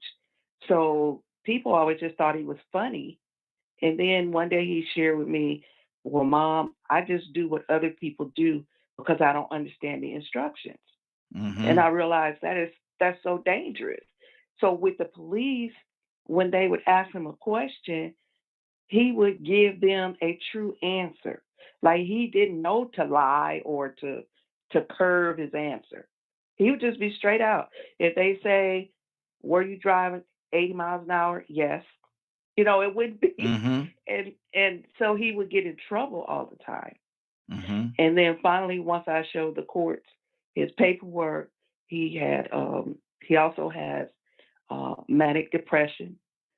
He has a tumor on the base of his brain, and he has seizures, and he has Asperger's. But when you see him physically, you would never know it. Yeah. When you talk to him, because he can retain anything he reads, anything. It doesn't matter what it is, like an encyclopedia. But when it comes to something simple, like he can't count change, he'll get very, very confused. And then it's just little things that trigger his Asperger's. And he might get really upset or really emotional, but it's something has to trigger it. So because our society doesn't really talk about all of the disabilities that look normal, that people have, that are, they don't understand how they work or how they're triggered. No, I don't think our whatever society does disability the justice that it needs. Exactly. And that's it's, even before I do that, let me go to Annette. Annette, what do you say to that question? Are we doing enough? Do we recognize? Do we pay enough attention to it? Well, you know what? I don't think a lot of people know to pay attention to it at an early age, right? I think sometimes sometimes everybody's just trying to make $1 out of 15 cents, right? That, we send our kids to school, we pick them up, mothers do have a sense, and I applaud you, mommy, for, sticking it in with your son, understanding, getting him help, but then at the same time, he's really a genius at the same time. So what we have to do is we have to find his genius, right? Which can take over. And we talked about sugar. I raised my children, got to 21 and 20, with an all water household. We didn't eat sugar because I knew what it did to the brain. So sometimes we don't even look at the brain component to our children to see what foods are best for them due to their blood type. I mean, our bodies are really so intricate. I don't think that we do enough, but really, I think it's about a challenge for a kid, because every single child has a gift. The governor of the state of Georgia, I was at a press conference yesterday, he's now saying, hey, veterans, if you want to go into the school district to teach kids, come on, we need you. What that's saying is Georgia is great teachers, right? You had your great teachers even in the midst of a person having a disability. He or she still thrived. So I think it's more of a challenge within the neurological system that we really need to address. I mean, it's truly scientific. I mean, I've been in the classroom from the alternative school to everything, and I saw such genius, but everybody has a gift that we need to structure. And I'll tell you this, I was coming out of the Capitol, and a gentleman was wondering. Turns out he was in a rehabilitation place in Eastman, Georgia. His brother had been trying to look for him, and I said, give me your brother's number.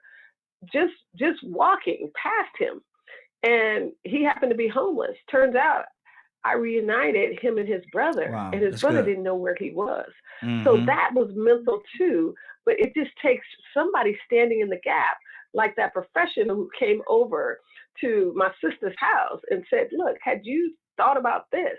So no, we're not, but people who are experts or love people, we have to stand in the gap, because I think it's a love component of standing in the gap so that we can get the things that we need for people, because a lot of people, are just suffering from not being loved, not being cared, thinking that they're not great enough when they were born. And I'll end with this.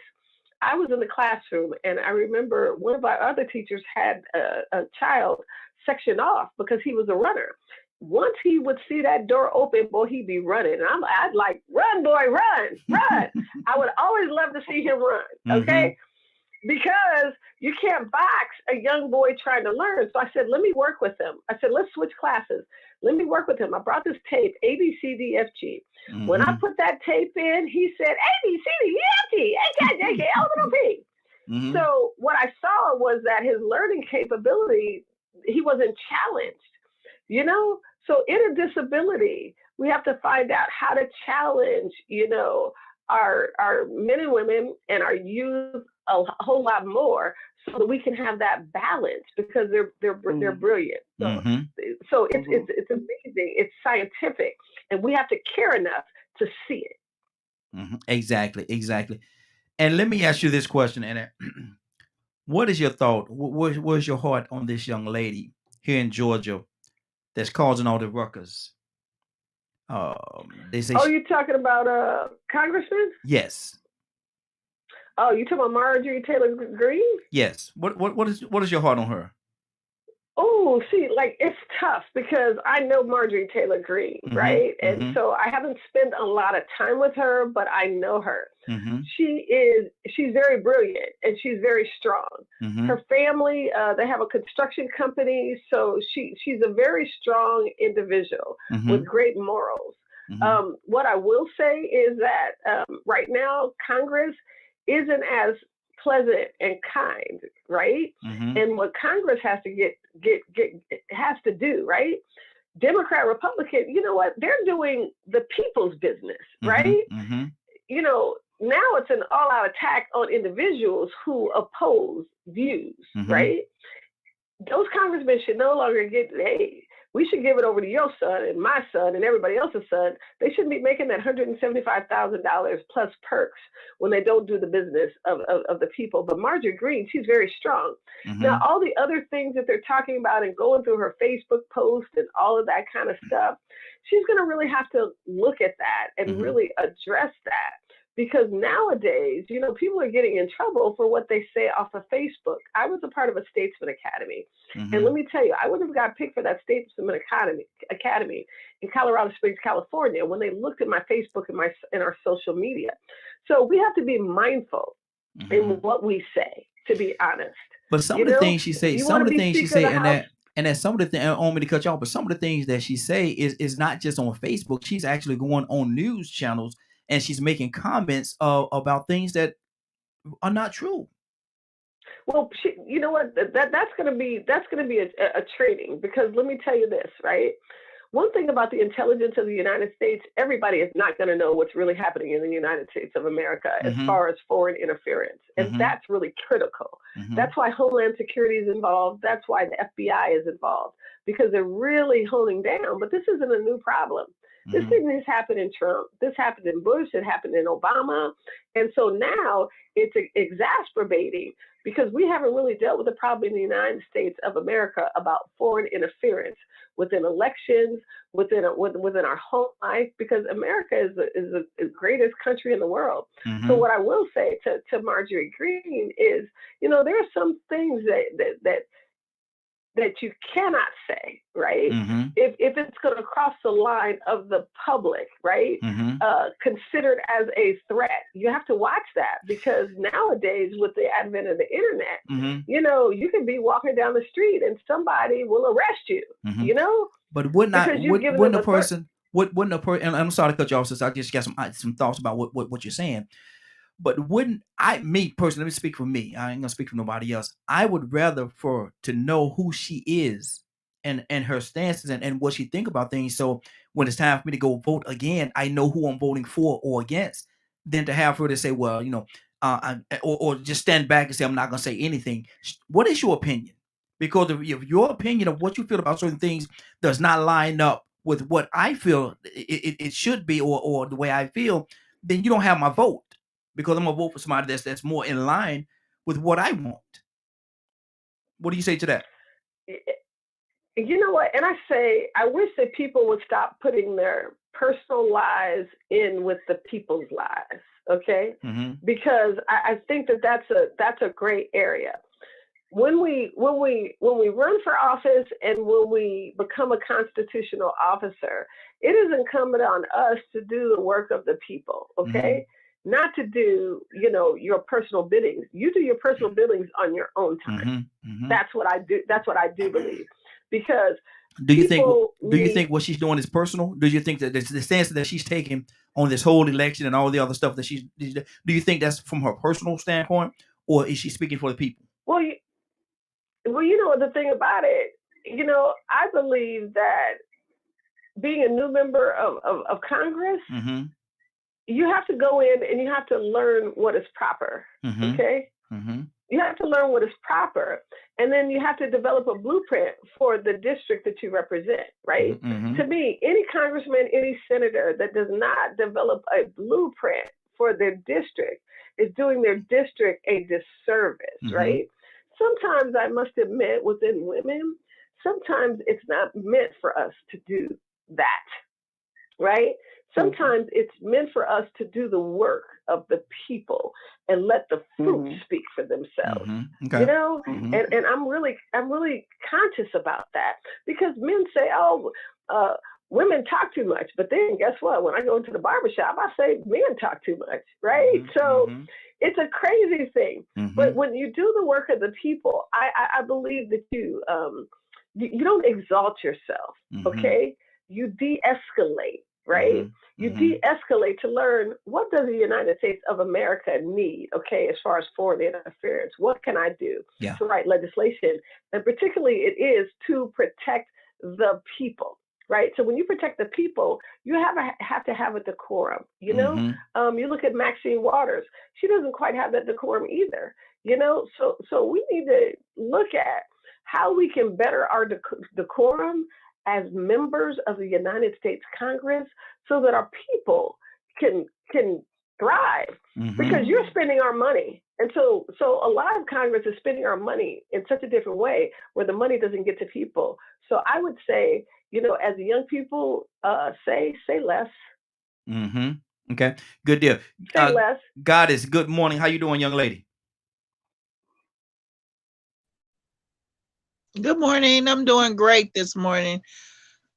Now I'm gonna ask you a question about this. I gotta ask you this cereal thing, man. We say if you're gonna be on an island for 5 years, you only could pick one breakfast cereal.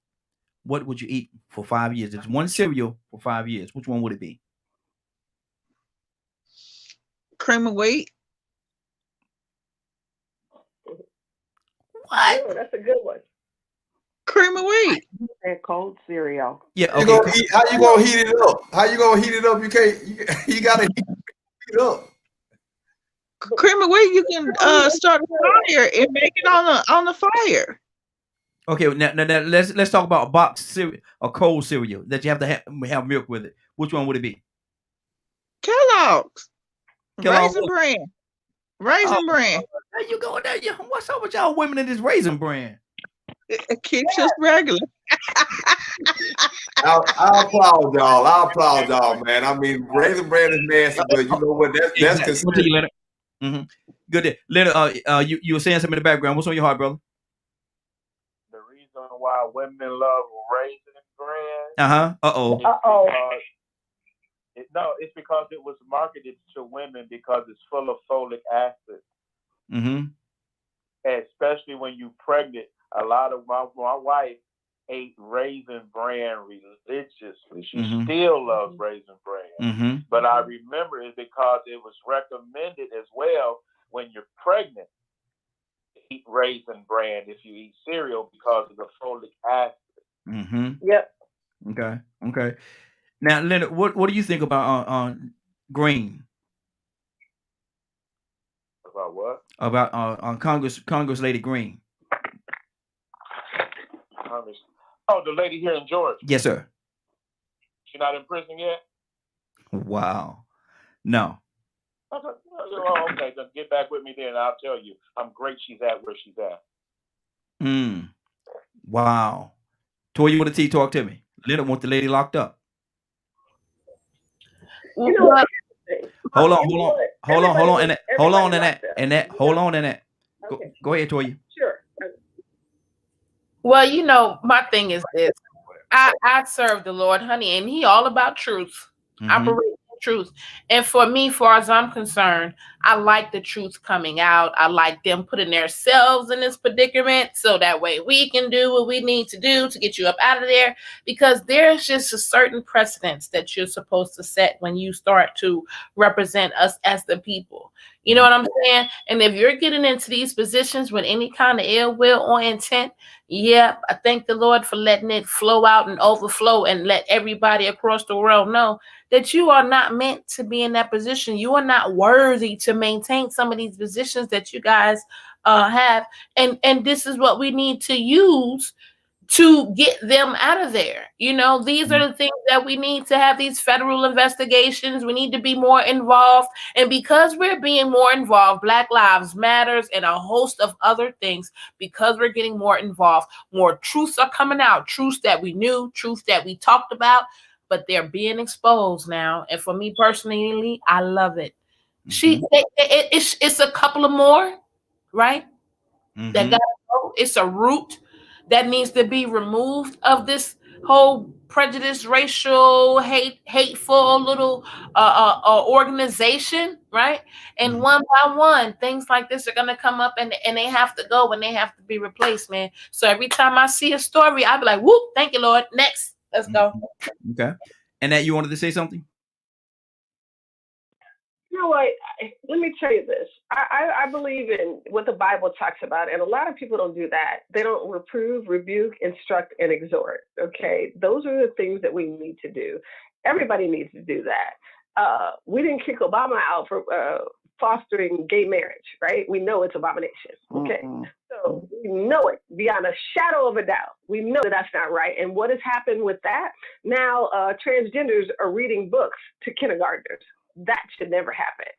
So we have to look at our society as a whole, our society as a cheating culture, our society that's having young people experiment sexually that we didn't have as much prevalent 40, 50, 60 years ago. So we have to look at a lot within our society. I just say, don't just pinpoint one or the other. Let me tell you this, right? It's about the people, right? And we always want to go after people, you know, just go after them, kick them out, do this. But nobody's willing to minister to what is really happening. What is really happening internally? Because let me tell you, there's spiritual wickedness in high places. And I'm not just going to point one to the other. I'm going to point that, you know what? Satan can get in anybody and be used. And we have to really, as a Christian woman, I really have to be mindful. I want to denounce all the gay, satanic, sexual, all that kind of stuff.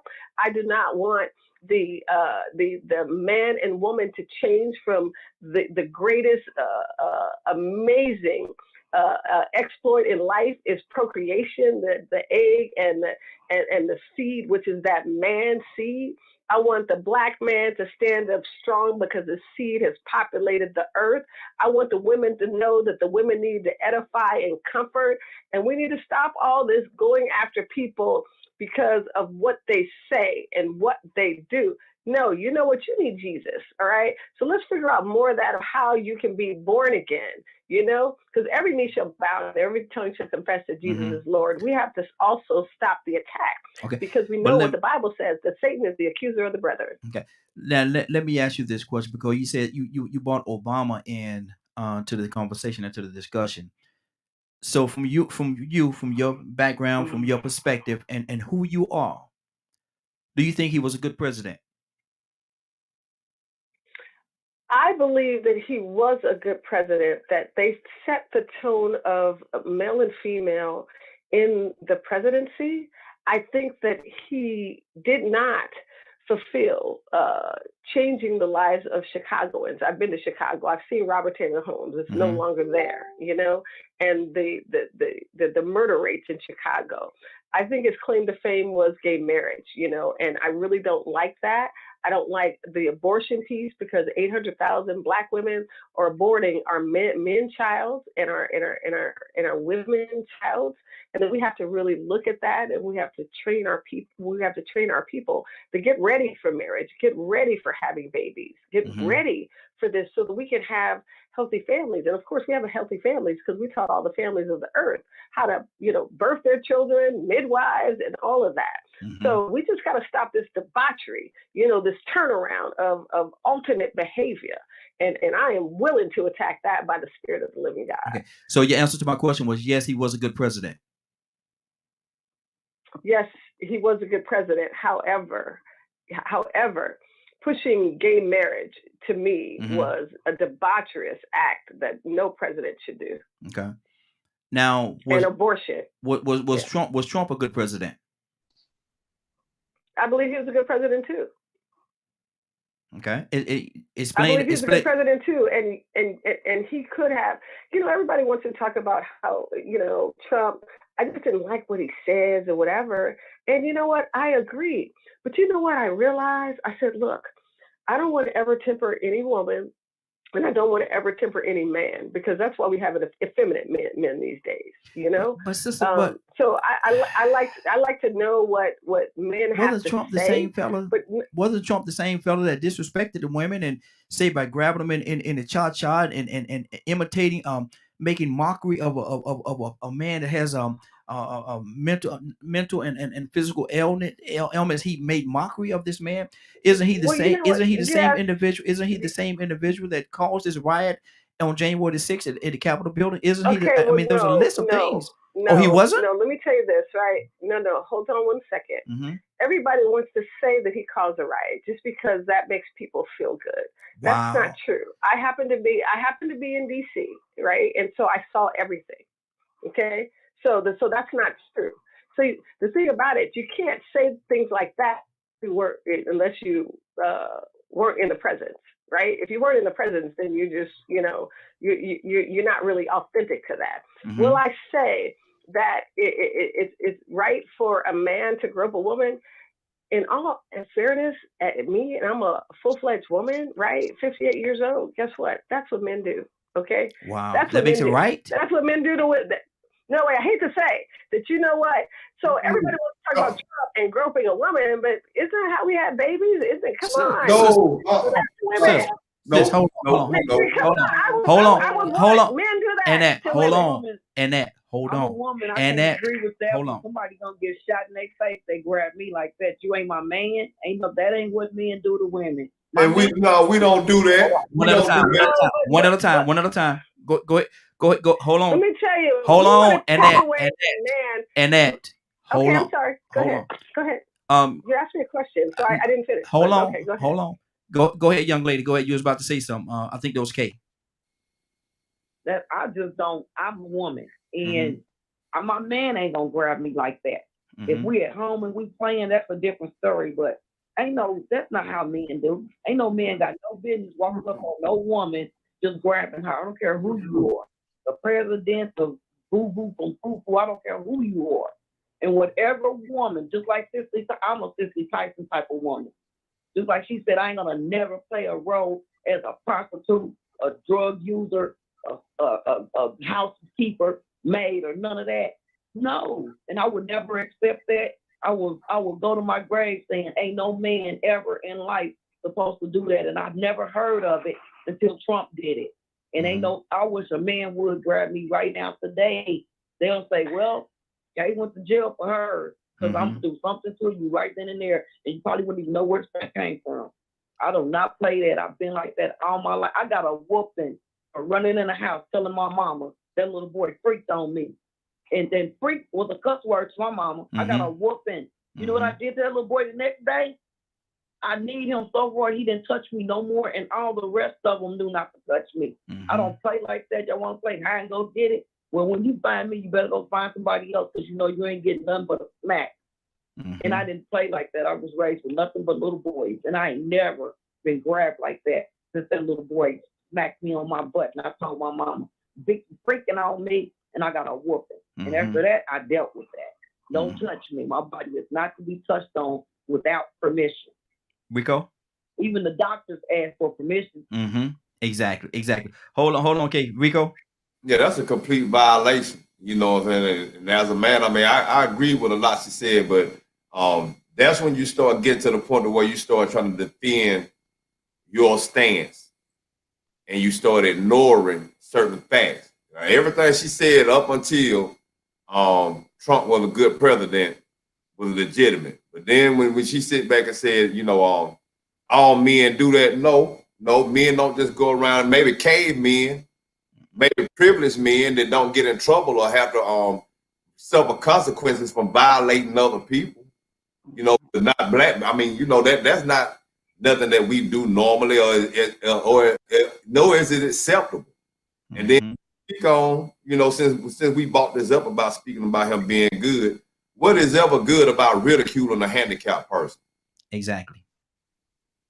Well, put it this way. No. And I didn't finish. Nothing is good about ridiculing a handicapped person. See, so I did not finish that. But you know what? It's amazing to me when people want to call somebody's kettle black and their kettle is black. That's all I'm saying, right? A lot of things are right. But let me tell you, in many times I've seen so many wealthy men, black, white, all the kind of stuff, who women let them and women prey on them. And women have always been men's downfall, right? When they have money. So I've seen a lot of different things that have happened within women being that gold digger and getting their way. Basketball players, being the groupies, all that kind of stuff. So I'm not going to say that those things that don't happen. There are a lot of people who want those things to happen just because. And for them, it's not necessarily a negative connotation to that because they have a desired end. And that's all I'm saying. A lot of people have those desired ends. So, and even when dating, you might be at the movies. And you don't have to ask permission. I don't know.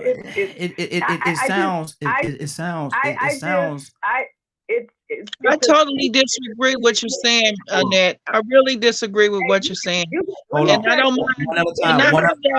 Hold on, ladies. I'm a woman Annette, who I've seen men go to Brazil. Annette, are you gonna listen to me? Annette, are you listening to me?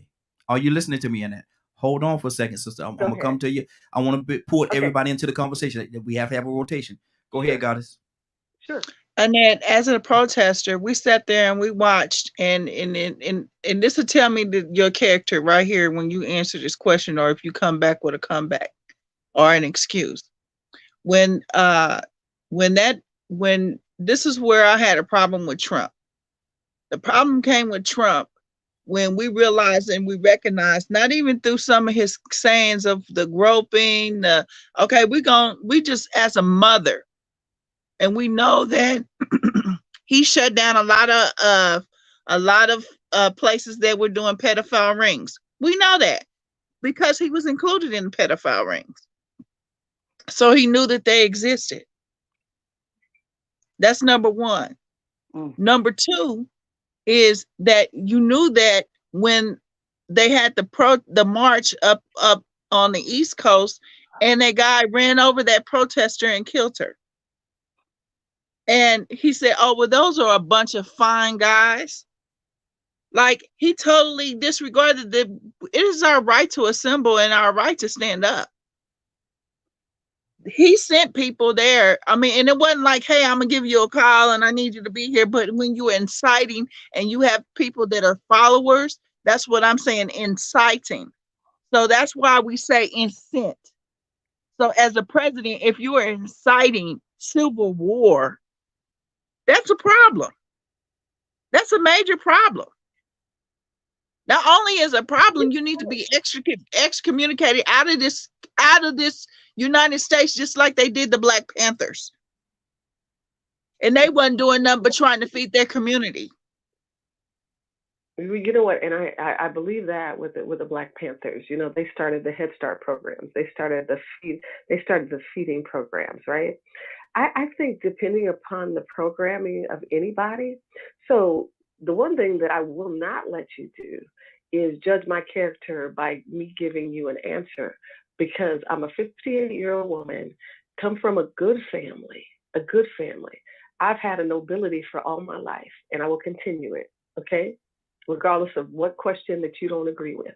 That's what you have and how you raised in your is two different things, and your thought process is totally Hold distorted. on. Ladies, both of y'all stop for a second. I can't hear both of y'all at the same time. I can't. And my listeners can't either.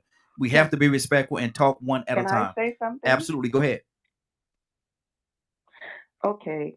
I'm listening to two ladies, and we as women, and we all should know this as women, we tend to get very catty about our beliefs. We protect them with our claws.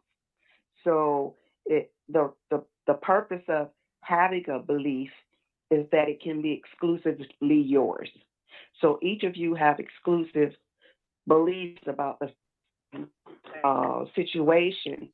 My belief about as far as men doing certain things, and men have always done these things, is that in many cases, men have been either forced to being of one color or allowed to being of another color to ravage women,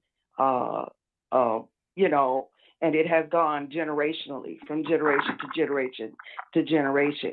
Is it right? No, it's never been right, but it has been presented into our society as an acceptable behavior for a man. It is not acceptable. And then you spoke about the young women now. So the young women now said, okay, I'm tired of being raped at 3. I'm tired of my virginity being taken from me at 3, 5, 6 years old, because men have been allowed to have a certain behavior. So they grow up and they're turning this thing around. Now you're going to pay for how you treated me. So it's all mentally torn behavior coming from all sides now. The behavior was never addressed, and it's gone for so many generations. So to address it now is not impossible, but it will take years to change it, because it has been implanted in the men that you have this right when it comes to a woman. And it's now been implanted in the woman with the Me Too movement. Now I can fight about what's been happening all alone to young women from little bitty kids. So now you have a sort of civil war between men and women, but they're using money as the way of fighting that war. Women are getting money for just allowing men to do what they've been allowed to do over the years. And so women took it and turned around and said, well, since my pee is golden, let me make money off of it. Since this is what they want, instead of, not giving it to them and letting them force it upon me and I get nothing, let me turn this around.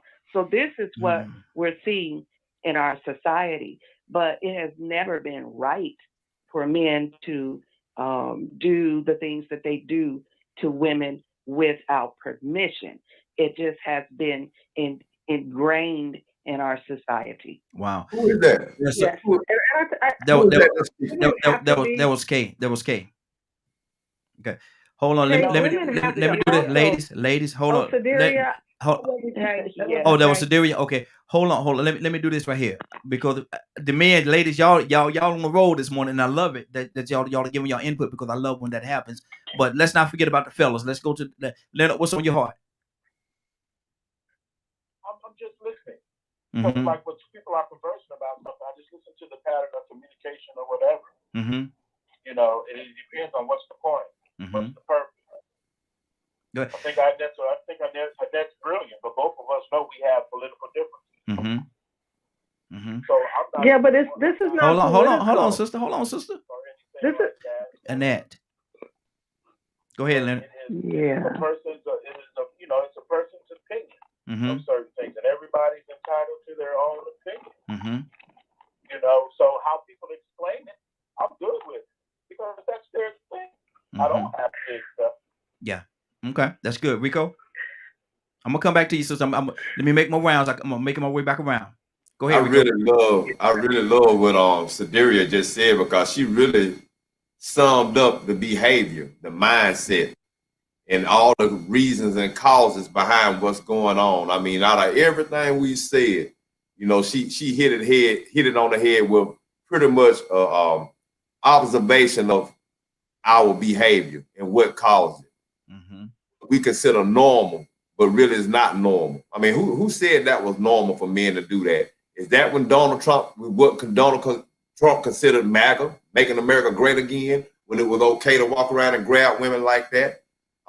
We do have to remember that was a women's lib and feminism movement for a certain reason, and I'm pretty sure that was one of the reasons, because men didn't have the right to go around and do that. So that is not normal. And it wasn't allowed. Some people didn't have the privilege to do that, you know. But yeah, everybody has, you know, the right to their own opinion. But Ms. Graves, she just summed it up pretty much. Everybody is responding. Everything that we're seeing is going on now as a response to a dysfunctional norm that they started out on. I mean, I said it earlier from the very beginning. This country is so dysfunctional because it started out from the root and the foundation that's dysfunctional. And if you don't never get it and correct it from the very beginning, then it's going to keep going in the wrong direction. So now we're trying to straighten out a crooked road. That not only is it crooked, but it don't turn and made loops and went in all kind of different directions just to fit the roller coaster effect. Roller coaster. Exactly. Hey, Badger, I'm coming to you right now. Badger, what's in your heart? Somebody. Man. For one, I want to make one comment. Okay. You know, the Constitution states that religion and state are to be two separate entities. So I am very much against any law that is passed due to a religious belief.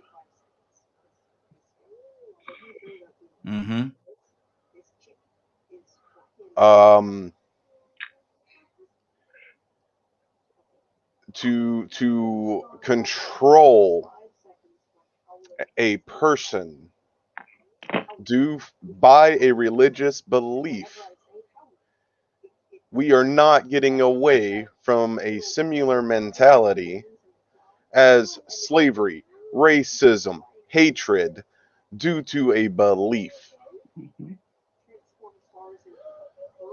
So, and that's a real quick way to actually get me to get up on a soapbox and defend something.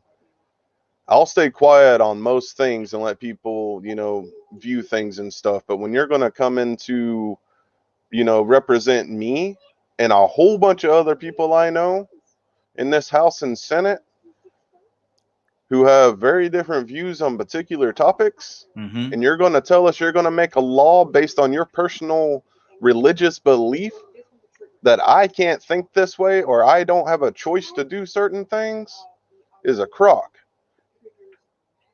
And as far as the comment about men being disrespectful to women and things like that, where I grew up, if my dad caught me being disrespectful or treating a woman bad, he said even if he's dead, he'd come out that grave and stomp my you-know-what. So that's not a normal thought process. And if a woman thinks that that is a normal process, I want to come give you a hug because I feel bad that that's the only experience you know. You ain't met a good man yet. Wow. Good deal. Now, go ahead. Go ahead, man. Go ahead. Man. I am such an old school cat. Don't let a man walk in front of me reaching for a woman. God help you if you touch my wife like that. What I'll do to a man that does that, you ain't gonna want to know. Exactly. Let me play this real quick. I'm gonna play this. Is I think this is a clip where Trump was sending the people, and we're gonna comment on this. I know that everyone here will soon be marching over to the Capitol building to peacefully and patriotically make your voices heard. It's been a pretty interesting 24 hours. Now, okay, it went. I pulled up on YouTube, so it went to something different. So it didn't go into the whole verbiage that he used. He even went so far in that clip that they cut away from, saying that I will meet you down there at the state capitol and sometimes you're not patriotic if you don't take your country back or something to that effect. I'm paraphrasing, but that was leading the troops in a certain way. But he didn't go there. He went to the White House. But go ahead, and I know you had something on your heart, sis. Yeah. So here, right? A lot of things in America may not be right, but we live in freedom. So I am looking at the forward movement of how the founding fathers protected us. What you just played was actually what happened. See, everybody wants to play something different into that experience, and I just happened to be there. I wasn't at the Capitol. Did you not hear him say that he was going to send to go down there and take sometimes and I'm paraphrasing. Sometimes you have to take your country back, or if you don't do these different things, then you're not patriotic. Yeah. What exactly was he saying? Yeah, what exactly did that mean? Yeah, but semantics. Everybody. Let me tell you. It didn't mean for me what it meant for you. And the reason I'm saying, because we're so polarized and we're so divided politically, right? That if you want to think that it went to incite, then that's what you're going to think. But me, 800,000 people plus, it was just as you played. It was so very peaceful. What I want to say as far as male and female relationships, I love them. Right? Mm-hmm. That's how we got to be, where we are today. And I thank God. But here's what I do know, right? Many executive men and women are going over to all over the country, doing the things that they need to do, bringing foreign people back here, marrying them, and it all has to do with sexual things. You look at the male who always had a fantasy, or Sigmund Freud, hey, I want to have 2 women.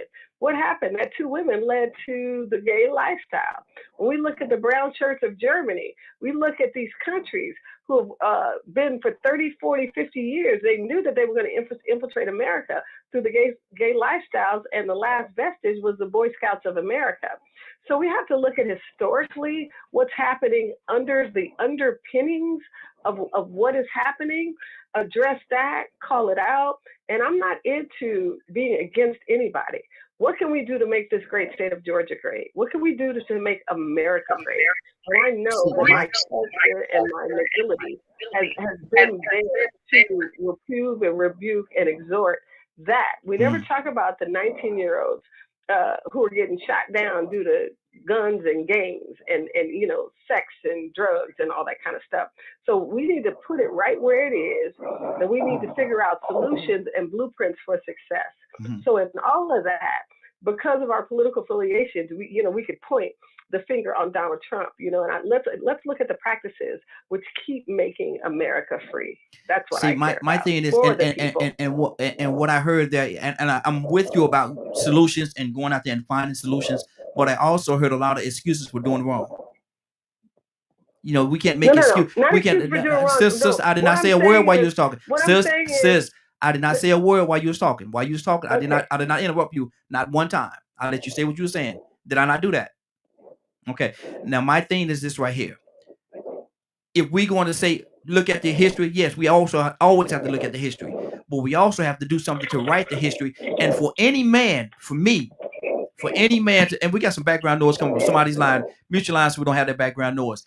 But for me, any man to say that it's okay to go and grab a woman by in a cha-chas or whatever they have, whatever verbiage he used, that's wrong. I don't care all this stuff about history you're talking about, and all the people did all this and all that. Okay, that's one thing. But for a man to stand up there on nationwide television and to say something like that, or have them to where they could play something like that, that's wrong. You can't. There's no part of me that anybody could say to me to make me think that that's right. Because that's wrong, it's disrespectful, and he needs to be dealt with for even thinking something like that. That he can do that.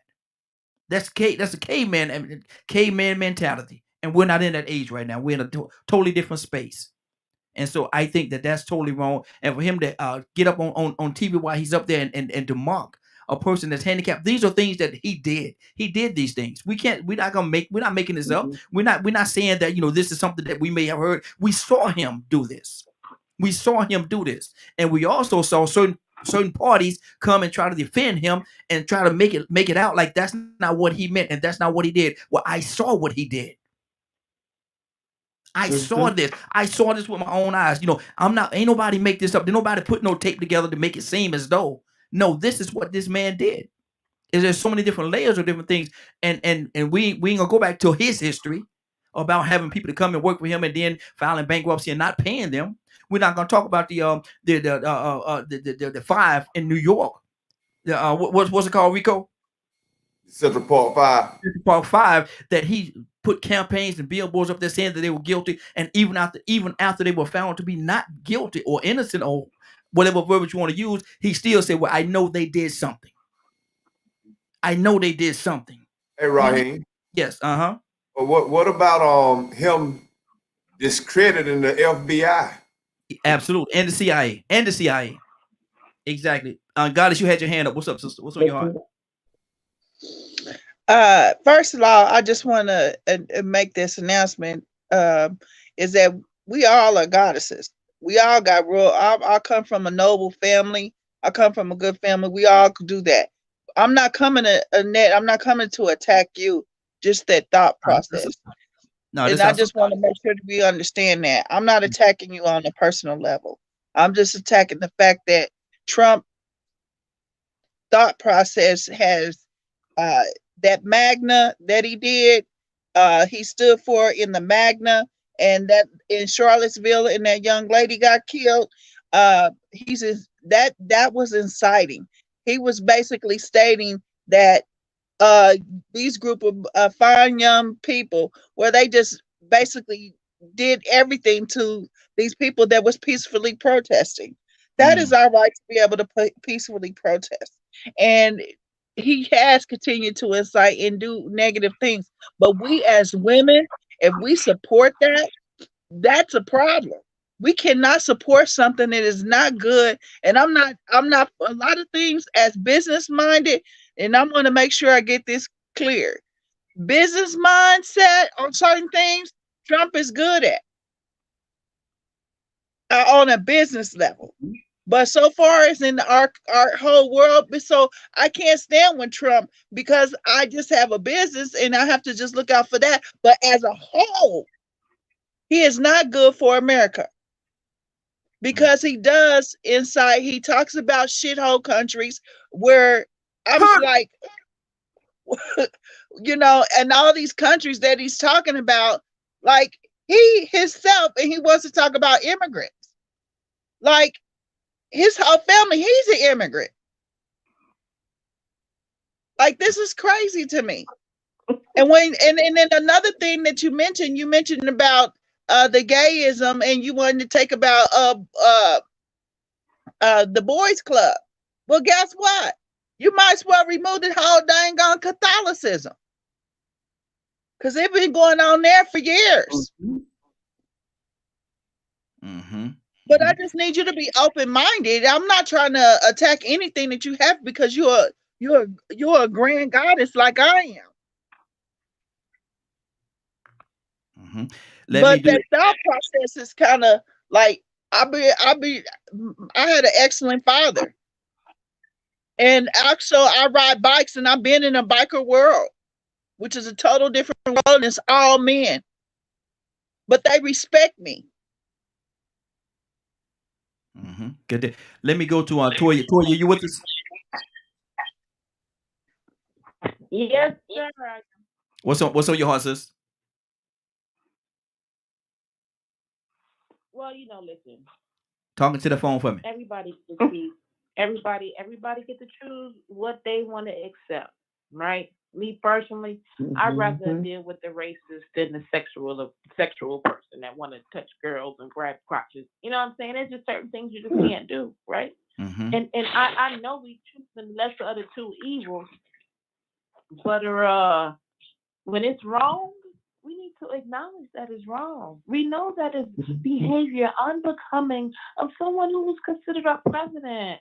And we cannot negotiate or waive or make it even seem like any of their wrongs is acceptable. When it comes up and it comes out, they need to be held accountable, period. We can't be using the double standard thing. Even though I understand whatever to suit us, you know what I'm saying? But there are some of his policies I agree with, some of his policies I don't. And even if it is a most men type of thing. It needs to be something we need to try to change because we got to acknowledge it is not the right thing to do. Like, what are we doing? This is like I said in the chat box. I'm not trying to be funny, but if I'm living with that behavior that it's okay for me to be touched as a woman, right? That's the goal, right?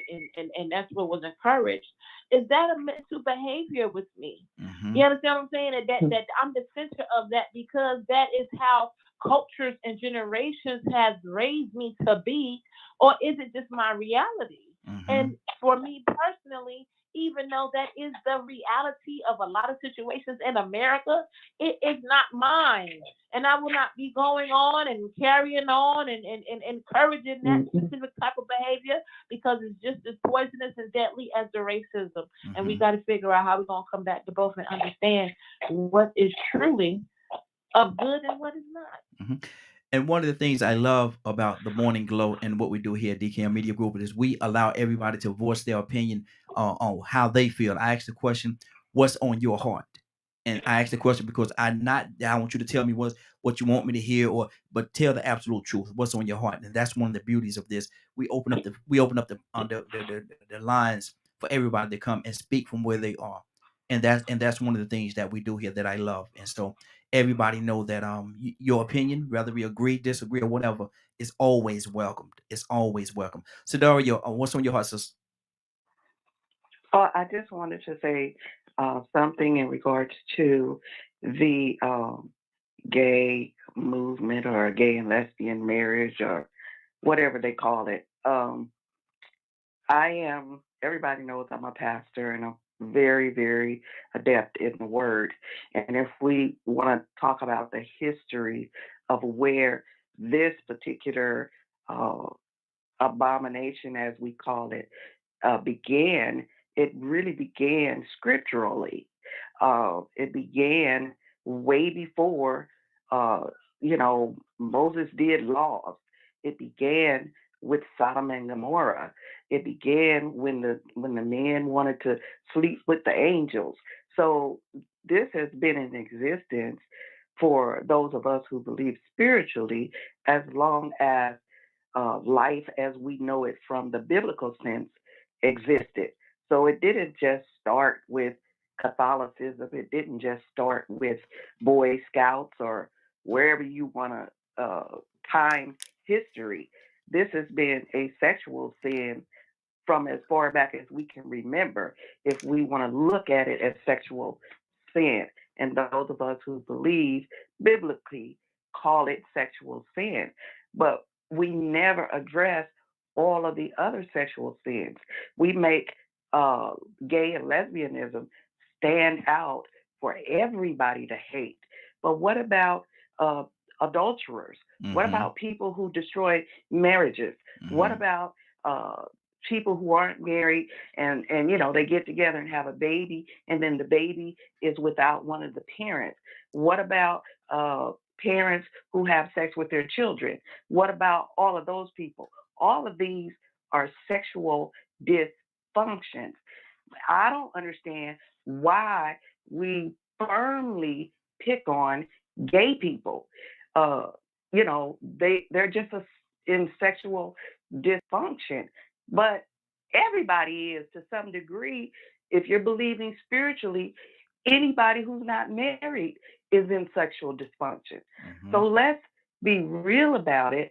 Obama was placed in a position and he made a choice based on what was going on in the world. He just happened to be the president at the time. Someone else could have been the president and got that voted in. He just happened to be the president at the time. So it's not even about the headship of the country. It's about what has been in our earth forever. And this is nothing new. Again, this has still been a behavior that from way back, they haven't been able to stop.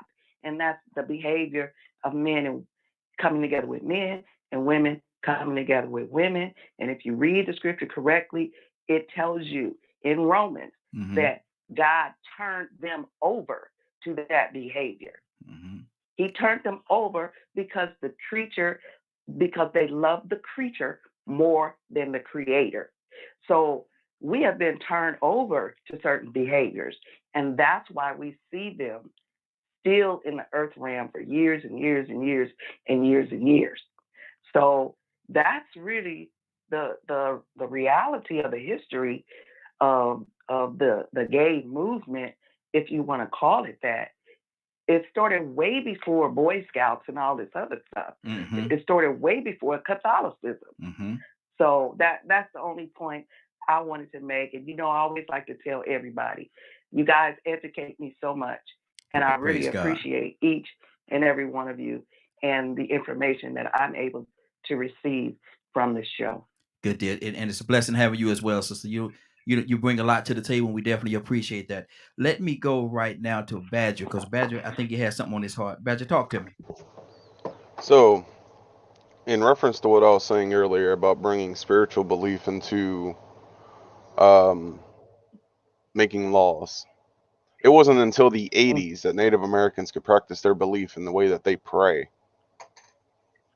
In the 1980s, they did not have the right to follow their belief due to laws that were made from a spiritual belief because it was considered satanic.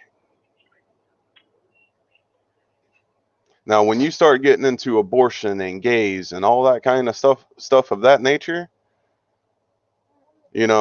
that individual has to live with that choice. That individual must be judged. Not by us humans. We might pass judgment on them or whatnot, but that ain't our place. So if you're going to use scripture to make laws, then there should also be a law stating that the person that cast the first stone be without sin. So don't be picking and choosing your scripture to uphold and make these laws, and when you're not going to be following the other ones.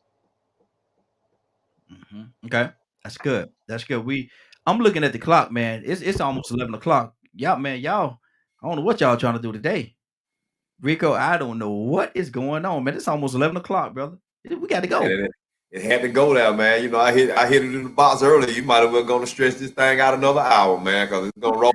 Especially after the goddess came in. I guess the power went out, and she came in at the end time. I'm like, man, look at this. We got to go another hour. Yeah, look, goddess came in at 5 minutes. Look, she was early. She was late for the day, but she was early for tomorrow, though. She was early for tomorrow now. That's some frackle right there. What my sister Anna at? And what's on your heart? Oh, that's funny. Now y'all call it text. I used to announce basketball. But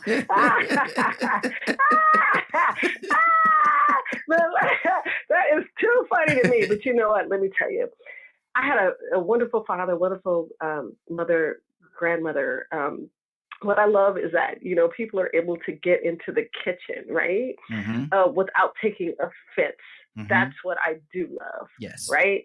That's going to be very important to changing the lives, changing the behavior, de-escalating things. Mm-hmm. I don't want to point any fingers at all. I started out with saying, I don't call anybody's kettle black. Okay? Mm-hmm. Because I think it's very important that everybody has their own journey. Everybody has their own journey. And we each come into each other's lives for a purpose. And the purpose is to, to change the thinking. I'm coming out with a book called The Anthology of Thought Leadership, where we become the new Platos and Socrates of our day. So when we do that, we have to understand, how do we lift mankind? That's what I do have to say. Mm-hmm. Good deal. Good deal. Rico, what's on your heart, brother? Talk to me. God is coming. I think about this sexuality thing, man, and just human nature, period.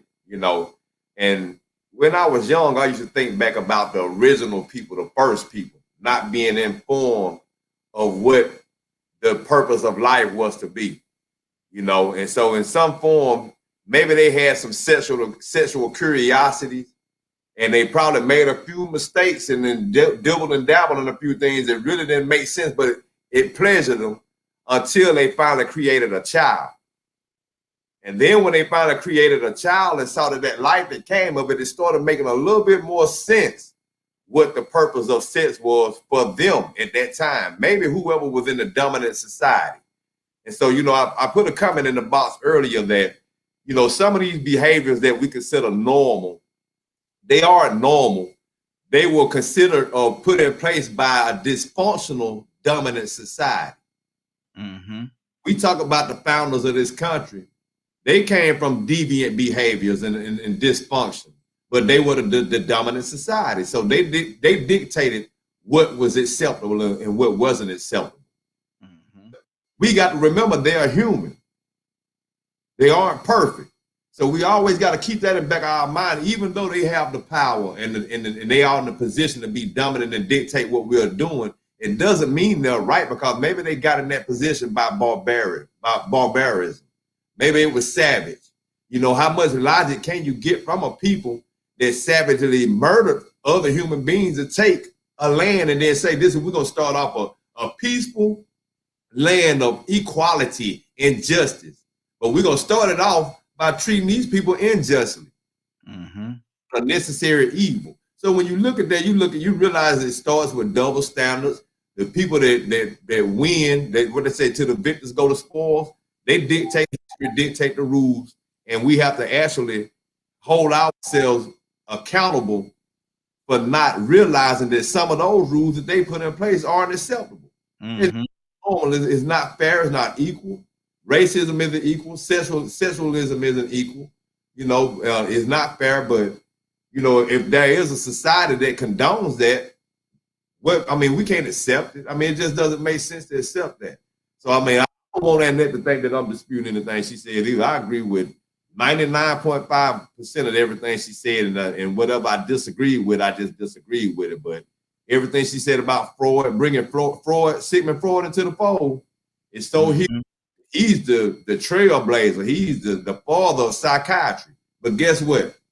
Dr. Francis Cress Welsing can go back and dispute a lot of stuff and theories that he have and make them bogus. Mm-hmm.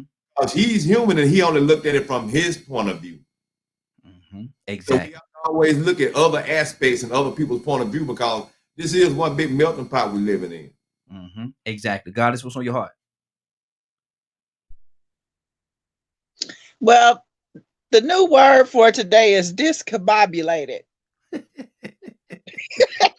A lot of things have been discombobulated. That's the new word. I'm going to put it out there. Discombobulated.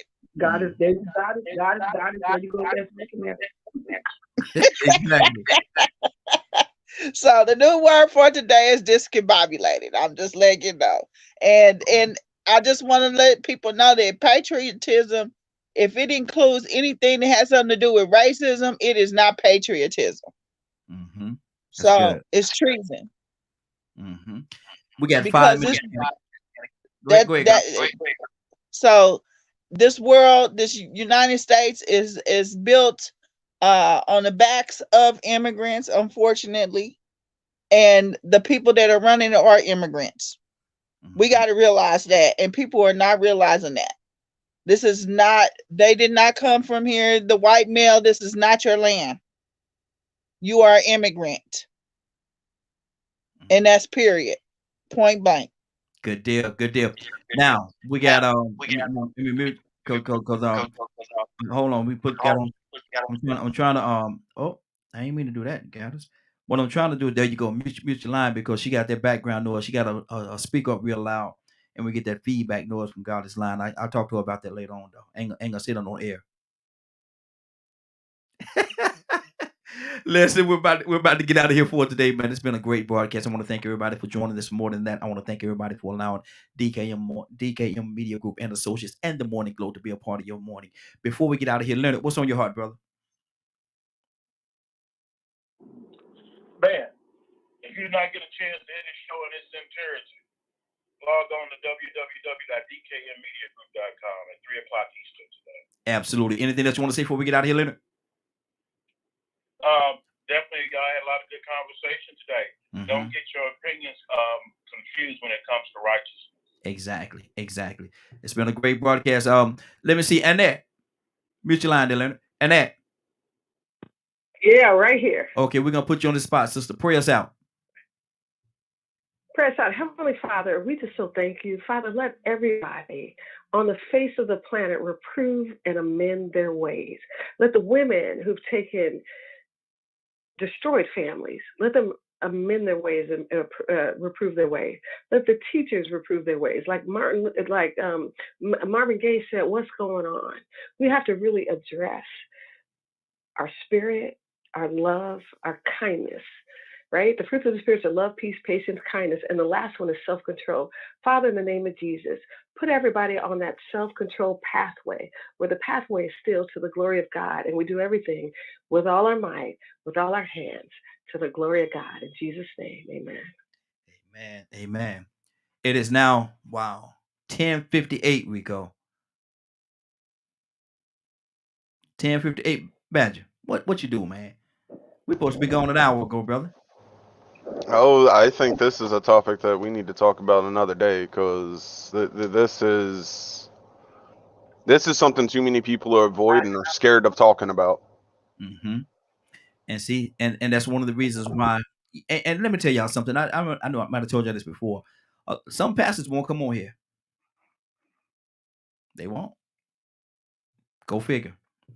But my thing is, I had a conversation with one of them, and he asked me why we talk about the stuff we talk about, and I asked him. I said, "Do you talk about it in your church, pastor?" No. Well, look here. Send them to us. We'll talk about it. Hopefully, get some healing, and then we'll send them back to you healed. Because if you're not gonna talk about it, they gotta have a place where they can talk about it somewhere. And if we're gonna provide that vehicle where they could talk about some of the things and some of the hurts and some of the things that they're going through in their personal life that you, Mr. Pastor, don't want to talk about, send them on over here. We'll talk to them. And hopefully, they can find some healing and come back to you healed and be able to help your congregation when they tithing to you. That's a whole different conversation. But listen, it is now. Y'all stop that. See, y'all acting up. It is now 10:59. You're about to exit the Morning Glow. But before you go, I want you to do me two favors, if you will. One, I want you to continue to pray for us, because we are certainly praying for each and every one of you. Number two, why this is real simple. I want you to go out there, find somebody, and give them a hug, because you never know. It could be the only hug that they get, or it could very well be their last. Love you, and ain't nothing you can do about it. Have a great day and a better tomorrow. Now we shine some of this light on you from the Morning Glow. Take it out there into this wicked and cruel world that we live in, and let your light so shine. You all have a great day. Take an opportunity, if you don't mind, give somebody some love. You just might find some love in return. Love you, and y'all take care.